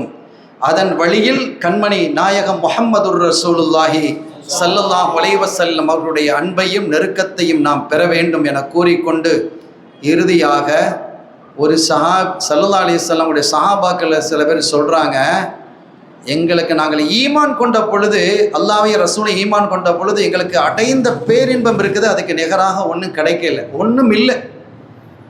அவ்வளோ பெரிய இன்பத்தை நாங்கள் அடைஞ்சோம். அல்லாஹ்வை ரசூலை ஏற்றுக்கொண்ட போது எங்களுக்கு அவ்வளோ பெரிய இன்பம் கிடைத்தது. அதற்கு பிறகு அதே மாதிரி ஒரு இன்பத்தை எப்போது நாங்கள் பெற்றோம் தெரியுமா? எப்போது பெற்றோம் தெரியுமா? இந்த உரைக்கு உள்ளது, இந்த நிகழ்வுக்கு உள்ளது. அந்த மஅமன் அஹ்பப்த, நீ யாரை நேசிக்கிறாயோ அவர்களோடு சொர்க்கலோகத்தில் இருப்பாய் என்று சொன்னது. எங்களுடைய கல்பு அல்லாஹ்வுக்கு தெரியும், எங்களுடைய இதயமெல்லாம் ஸல்லல்லாஹு அலைஹி வஸல்லம் அவர்கள் நிறைந்திருக்கிறார்கள். எனவே நாங்கள் அந்த ஈமானுக்கு பிறகு அடுத்து நாங்கள் அதே மாதிரி சந்தோஷம் அடைந்தது இந்த வார்த்தையில் தான் என்றார்கள். அப்படிப்பட்ட அந்த சஹாபிகளை குறித்து நான் பொருந்தி கொண்டேன் என்கிறான் அல்லாஹ். சொர்க்கத்தை விட மேலே அல்லாஹ்வுடைய பொருத்தம். எதனால? அவங்கள நேசிச்சதுனால. எனவே அந்த நேசமும் நம்முடைய இதயத்திலும், நம் செல்வங்களினுடைய இதயத்திலும், சந்ததிகளினுடைய இதயத்திலும் வர வேண்டும். அதற்கு வல்ல அல்லாஹ் அருள்பாலிப்பானாக. இந்த மஜ்லிஸை கபூல் செய்வானாக. நம்முடைய பாவப்பிழைகளை மன்னிப்பானாக. நம்முடைய குறைகளை மறைப்பானாக. இந்த சமுதாயத்திற்கு உயர்வையும் பாக்கியத்தையும் தருவானாக. ஒற்றுமையான சமுதாயமாக ஓங்கி நிற்பதற்கு இந்த மண்ணிலும் உலகெங்கிலும் வாழக்கூடிய முஸ்லீம்கள் எந்த பகுதிகளெல்லாம் வாழுகிறார்களோ அங்கெல்லாம் அவர்கள் நிம்மதியாகவும் சுதந்திரமாகவும் சுயேட்சையாகவும் வாழ்வதற்கு அல்லாஹ் தௌஃபீக் செய்வானாக. இந்த மண்ணில் நல்லாட்சி மலருவதற்கும் அல்லாஹ் அருள் பாலிப்பானாக.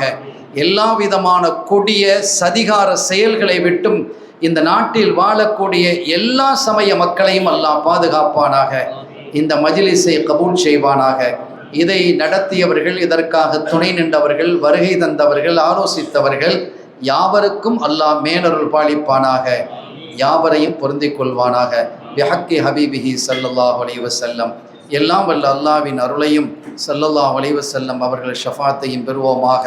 வஆஹிர் தஅவானா அல்ஹம்துலில்லாஹி ரப்பில் ஆலமீன். வஸ்ஸலாமு அலைக்கும் வரஹ்மத்துல்லாஹி வபரகாத்துஹு.